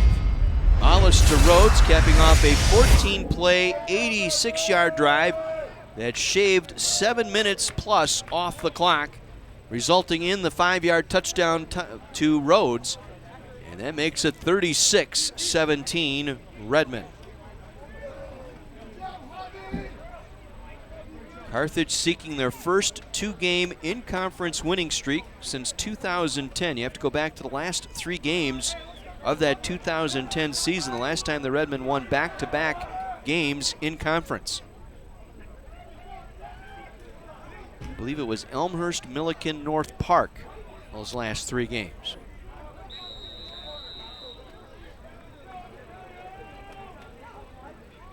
Klein on to kick it away, and he will kick it away deep, as this one will drift into the end zone. It'll be returned out of the end zone by McMahon. He will take it out across the 20 and out to the 22-yard line where he is stopped there. Frankie Gazzano getting down there on special teams for the Redmen. Making the stop. And now Millikin with 2 timeouts, 3:40 to play, trailing by 19. Redmen defense has done a great job here in this second half. They have shut out Millikin here in this second half. They've had 3 and outs. A couple of sacks here in the second half as well. Pippen again will work from the gun. Has time, throwing over the middle. Passes high and broken up, incomplete, looking for Cufad. And once again, Connor Calvert in there to break it up and knock it away incomplete. Trying to go up the ladder to Cufad, and both Money and Calvert were there. 2nd and 10. Ball at the 23-yard line. Pippen again drops back, under pressure, delivers, and it's dropped by Ledlove, the tight end. He was wide open at the 30-yard line and just plain dropped it. He had run off the defensive back, Calvert, who dropped back to give him room, and Ledlove simply dropped the football. So quickly a 3rd and 10 here for Millikin at their own 23-yard line.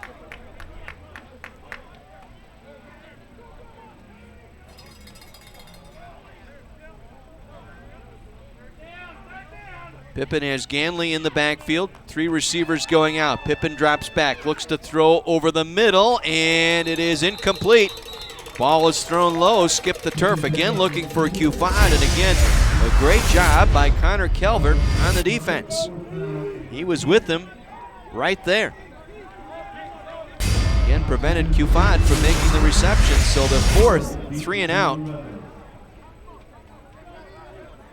Here in the second half, pitched by the Redmond defense.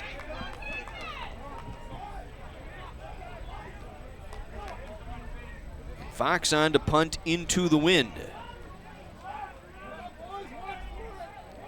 Man, late on the field here for Millikin, and I think this is going to be a motion penalty here. False start, he never got set.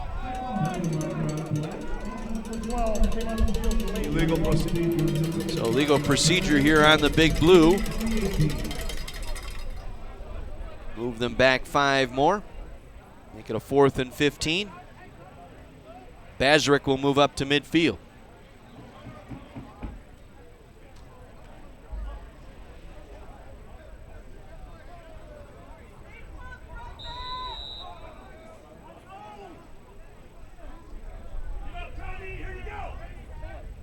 Snap back to Fox. Rushes on, gets this one away. A high spiraling kick. Bazrick will signal for and make a fair catch, drifting back to his own 43-yard line. 39-yard punt into the wind by Fox, and so the Redmen get the ball back here. 3:14 to play, leading 36-17. North Park, the opponent, next Saturday. That'll be the Carthage Staff Council Faculty Staff with Families Day. Again here at Keller Field. There'll be a pizza, soda, and hot cider at the Campbell Student Union living room area, across from the Barnes & Noble prior to the game. And again, all faculty staff reminded to bring your ID. That'll get your family admitted free to the football game next Saturday. That's next Saturday, 1 o'clock kick, Carthage and North Park. Carthage Staff Council, Faculty Staff with Families Day. Olis will hand it off. Peterson, big hole over the left side across midfield into Millikin territory and wrestled down at the Big Blue 48-yard line, a pickup of 9. And Millikin will take their second timeout, trying to get the football back here with 3:06 remaining. Redmond have done the job here today. They have collected 329 yards on the ground, 511 total yards. They've run 78 plays now this afternoon. Dominating time of possession, 37.5 minutes of possession time for the Redmen today. They have shut down Millikin here in this second half. Big Blue with a total of 170 total yards. They had 163 yards of offense at halftime.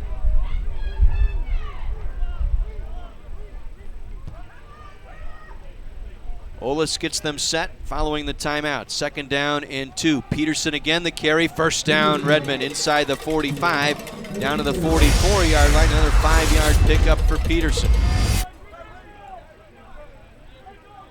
Redmond just a ground down Millikin to next to nothing here today. And it says something when you hold a team to only 7 total yards in a half.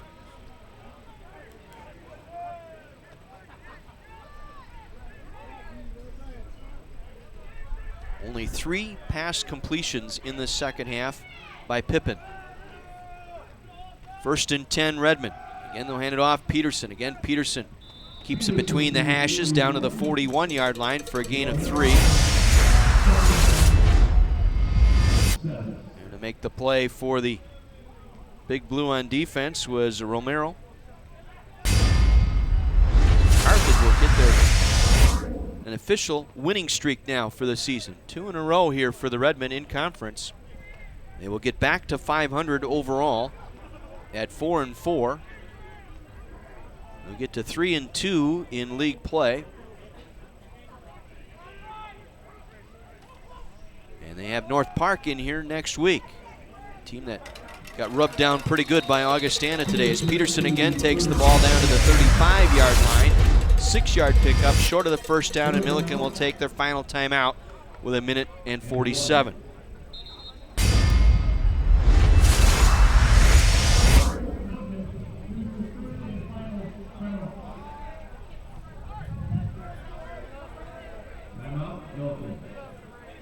So Millikin out of timeouts, cannot stop the clock. Redmond now officially 80 plays from scrimmage today. It's a season best. Season best total yards, 525. Season best in rushing today, 343. It's the identity of this team now. They are a running team, and they've got a stable of young running backs. Peterson, a sophomore. Townsend, the junior. Essentially his first year on the varsity. Lafayette McGarry, a freshman. These guys battle each other in practice every day, and quite the competition at running back.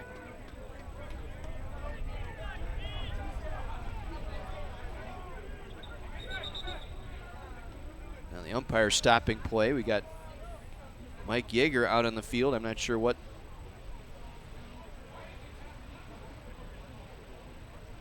the issue is there on the field, but they got it cleared up. So 3rd and 1 here for the Redmen. Chance to get the first down and officially put this one in the win column. Anselmo on at quarterback will keep it. First down, Redmond. He'll take it down to the 30-yard line, and that's a Redmond winner here this afternoon. Millikin cannot stop the clock. Redmond will come back out. I would expect take a couple of knees here, and let's get out of Dodge into some dry clothes.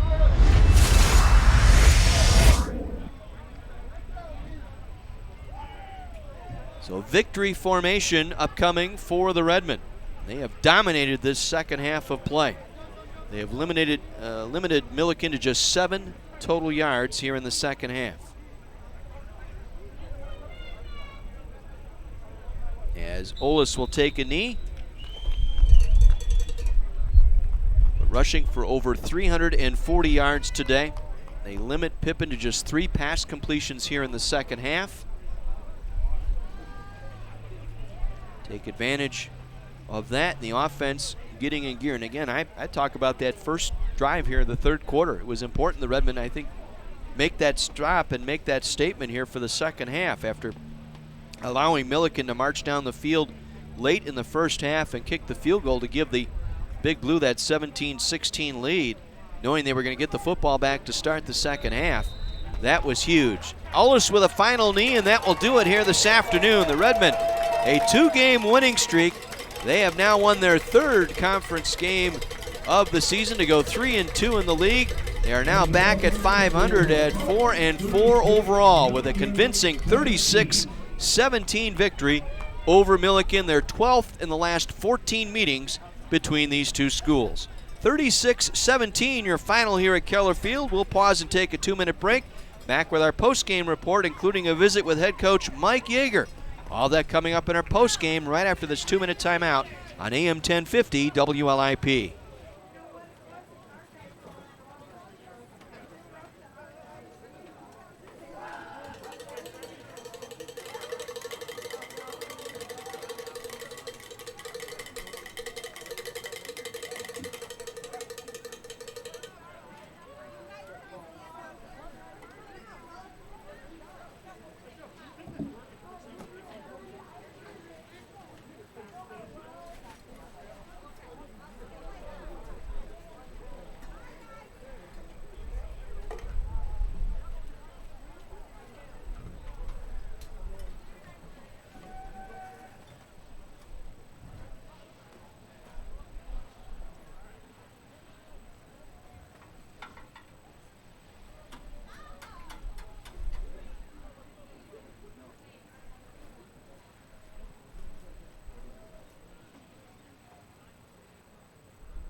Well, John Weiser back with you at Keller Field in Kenosha, and it will be a happy Halloween for the Redmen as they pick up the win today, 36-17 over the Millikin Big Blue.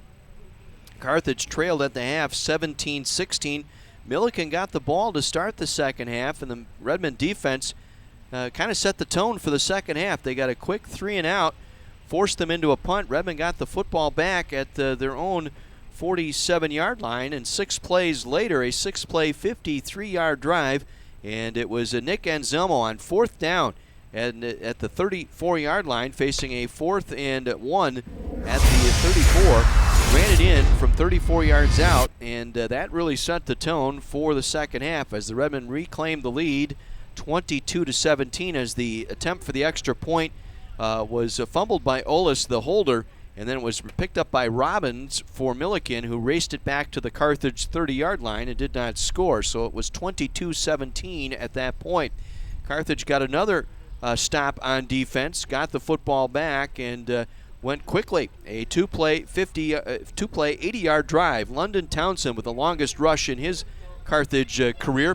80-yard run. That made it 29-17 in favor of the Redmen and really put the game out of reach. It was Ethan Ollis then completing a pass to Javier Rhodes from 5 yards out late in the fourth. That capped off the scoring, a 14-play, 86-yard drive that made it 36-17, your final here today. So the Redmen did the job here in the second half, and again, unofficially, until I see the posted numbers here, I'm doing my math, I think they've held Millikin to just 7 total yards in the second half. Only 3 pass completions by Pippin here in the second half. And Carthage really clamped down when they needed to. They ran 83 plays to 52 for Millikin this afternoon, and they dominated time of possession. Over 40.5 minutes of possession time today in a 60-minute game. That is highly unheard of, and the Redmen pulled that off here today in convincing fashion as Carthage rolled up 528 total yards, 346 on the ground, and indeed limited Millikin to just 7 total yards in the second half for a total of 170 total yards. Only 14 on the ground, 156 in the air allowed by the Redmen today as they pick up the win by a score of 36-17. And we'll get our very happy and very wet head football coach Mike Yeager into the booth, and welcome in here. You can stay for as long as you want and get nice and dry here. Well, I'm looking forward to a nice warm shower after this one. But now, obviously, a great win today, great comeback. Didn't play very well in the first half, quarter, but then played much better last 3 quarters. Yeah, what was the just a slow start here for the Redmen? An entire first quarter just didn't seem to be clicking at all on all cylinders. You know, honestly, they came out with a different quarterback due to injury, so we kind of game planned for a slightly different offense, so that was a little bit different. And then on offense, a little bit different looks that they gave us, and I guess took us some time to adjust. And that adjustments made in the second half, and I said on the air at the time, I said that first possession by Millikin really set the tone, getting a 3-and-out quickly, getting the ball back, and then on the ensuing possession, getting it into the end zone. Yeah, no, they did a nice job. Give them credit. They came out and changed things up and kind of got us off balance at the start. But I give our players and our coaches credit, too, for coming back and, like I said, adjusting. The defensive adjustments in the second half, big key there. What was done there? Yeah, just a couple tweaks here and there, but nothing too, serious. It's just a matter of playing a little bit better. We gave them a couple plays where they actually made a couple nice plays, and, it just made it tough on us. And, we had somebody not sinking one, and they get a free touchdown pass, and then, they threw the ball into the wind, and DB just lost it in the lights, and all of a sudden they got 2 touchdowns on the board. Yeah, and again, the adjustments in the second half, here you hold them to 7 total yards, total offense in the second half. Well, I didn't know it was that low, but that's good. I would say so. That's not the norm right there, so that obviously a great second half.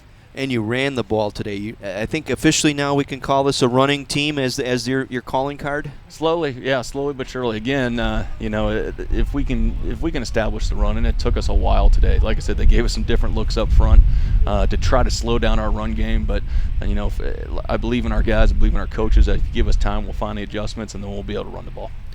Talk about the London Townsend touchdown run, the 80-yarder. What was that another power call there, or what was that? Yeah, and London just kept it vertical, and London's fast. He's a track guy too, and he's done a much better job this year, going into his junior year of playing more physical and more vertically at the tailback position, and it's allowed him, I think, that's his second, third, maybe his fourth pretty long run, two really long ones, but he's had a lot of long runs because he's keeping it vertical and getting north and south.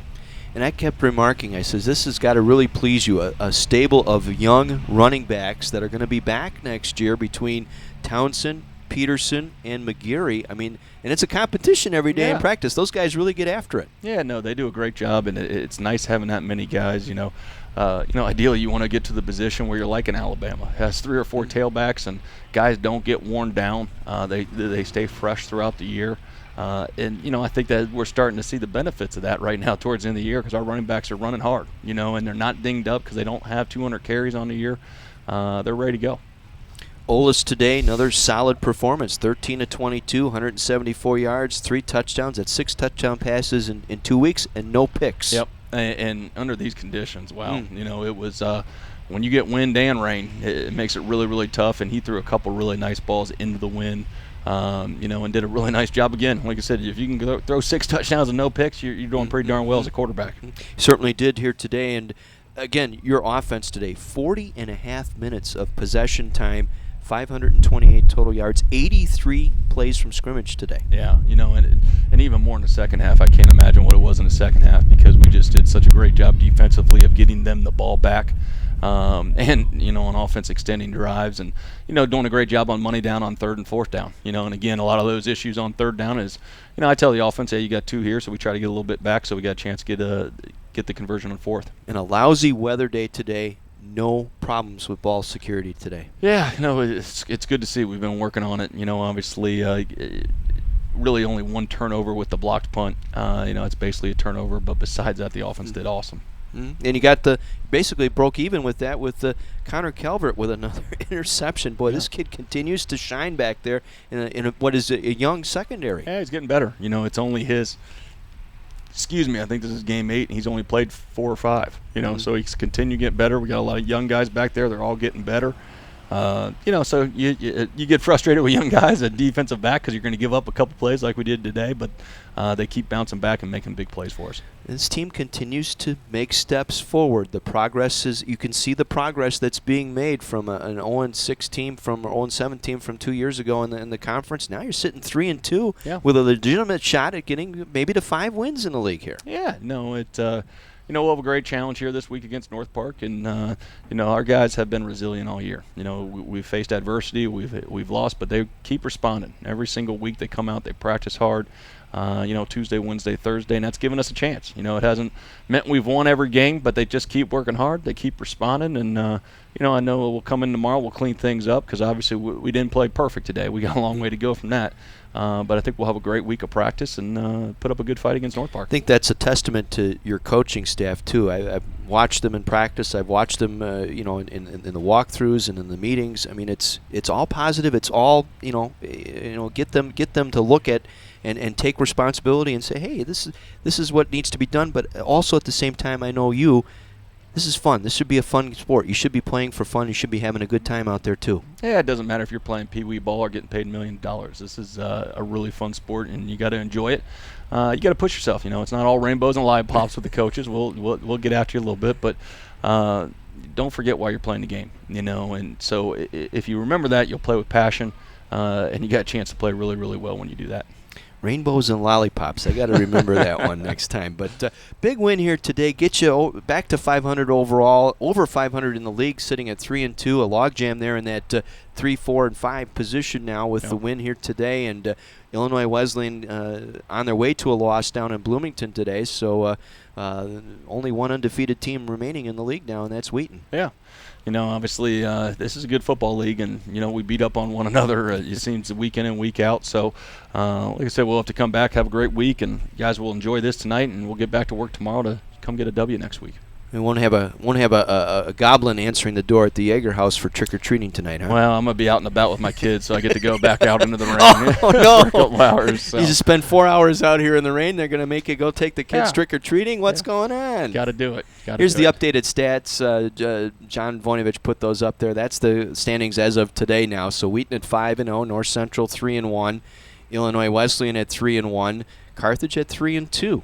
Yeah. So you're when you're in the top half of the standings. I mean, given where this program has been and where it's going, I think this is huge for the Redmen. Yeah, it's a good step in the right direction. Obviously we've got high expectations where we want this program to end up, but we just got to take it one day at a time and 1 week at a time, and hopefully we'll come out next week, have another good performance, and keep moving up that standings ladder. Well, stay dry out there as you trick or treat tonight, and enjoy it with the kids, and congratulations on a big win here today. Thank you. Appreciate it. Mike Yeager, head football coach for the Carthage Redmen, joining us on our post game here today. A 36-17 victory for the Redmen as they pick up their second straight win in conference play, the first time that they have accomplished that since the 2010 season when they won their last 3 league games that season. All-us today, 13 of 22, 174 yards and 3 touchdowns. Running the football today, London Townsend, 10 carries, 133 yards and a touchdown, including the 80-yard touchdown run, his longest play from scrimmage this year. A well-balanced receiving corps today. Cobbs and Bazrick leading the receivers with 3 catches each. Bazrick getting into the end zone for a touchdown. Mark Clark with a couple of receptions today. Javier Rhodes with a pair of receptions, including a 5-yard touchdown reception that put the game away this afternoon for the Redmen. Again, Carthage rolling up 346 yards on the ground en route to 528 total yards today. They dominate time of possession, 40 minutes and 33 seconds to 19:27 for Millikin. They limit the Big Blue to just 7 total yards in the second half and only 3 pass completions for Pippin in the second half as the Redmen go on to win 36-17. Other finals in the league now, Augustana over North Park, 45-7. Elmhurst shut out by Wheaton today. Wheaton 31, Elmhurst nothing. And it's a 33-15 rub down by North Central in Bloomington over Illinois Wesleyan. And Johnny, if we can get those standings up one more time, I'll run through them one more time. Only one undefeated team now remaining in conference play, and that is the Wheaton Thunder at 5-0. And then you have North Central sitting at 3-1, Illinois Wesleyan at 3-1, Carthage, or excuse me, at 4-1, excuse me, and Carthage at 3-2. And North Central, or excuse me, Augustana at 2-3, Millikin at 1-4, along with North Park, and Elmhurst 0-5, bringing up the rear in the standings. So Carthage will get set to take on North Park next Saturday here at Keller Field. That'll be a Carthage Staff Council faculty staff with Families Day. So get the word out. If you're a teacher or a staff member here at Carthage College, your opportunity to come on out for free. Carthage ID will get you and your family in free. And there will be a special pregame meal over in the Campbell Student Union. And then at halftime of next week's game, a memorial dedication for the late coach Tim Rux at halftime next Saturday. That'll kick off at 1 o'clock here at Keller Field. We'll be with you on the broadcast here at WLIP beginning at 12:30 next Saturday afternoon. My thanks to Bill Lawrence back at the WLIP studios engineering our broadcast today. I'm John Weiser. Hope you enjoyed our broadcast this afternoon. A victorious Carthage Redmen as they knock off Millikin today by a score of 36-17. Special thanks also to John Voinovich and Mike Love for producing the video stream this afternoon. Until next Saturday, have a great weekend, everyone, and thank you for tuning in to Carthage Redmen football, heard exclusively on Kenosha's radio station, AM 1050, WLIP Kenosha. Have a great Saturday, everyone.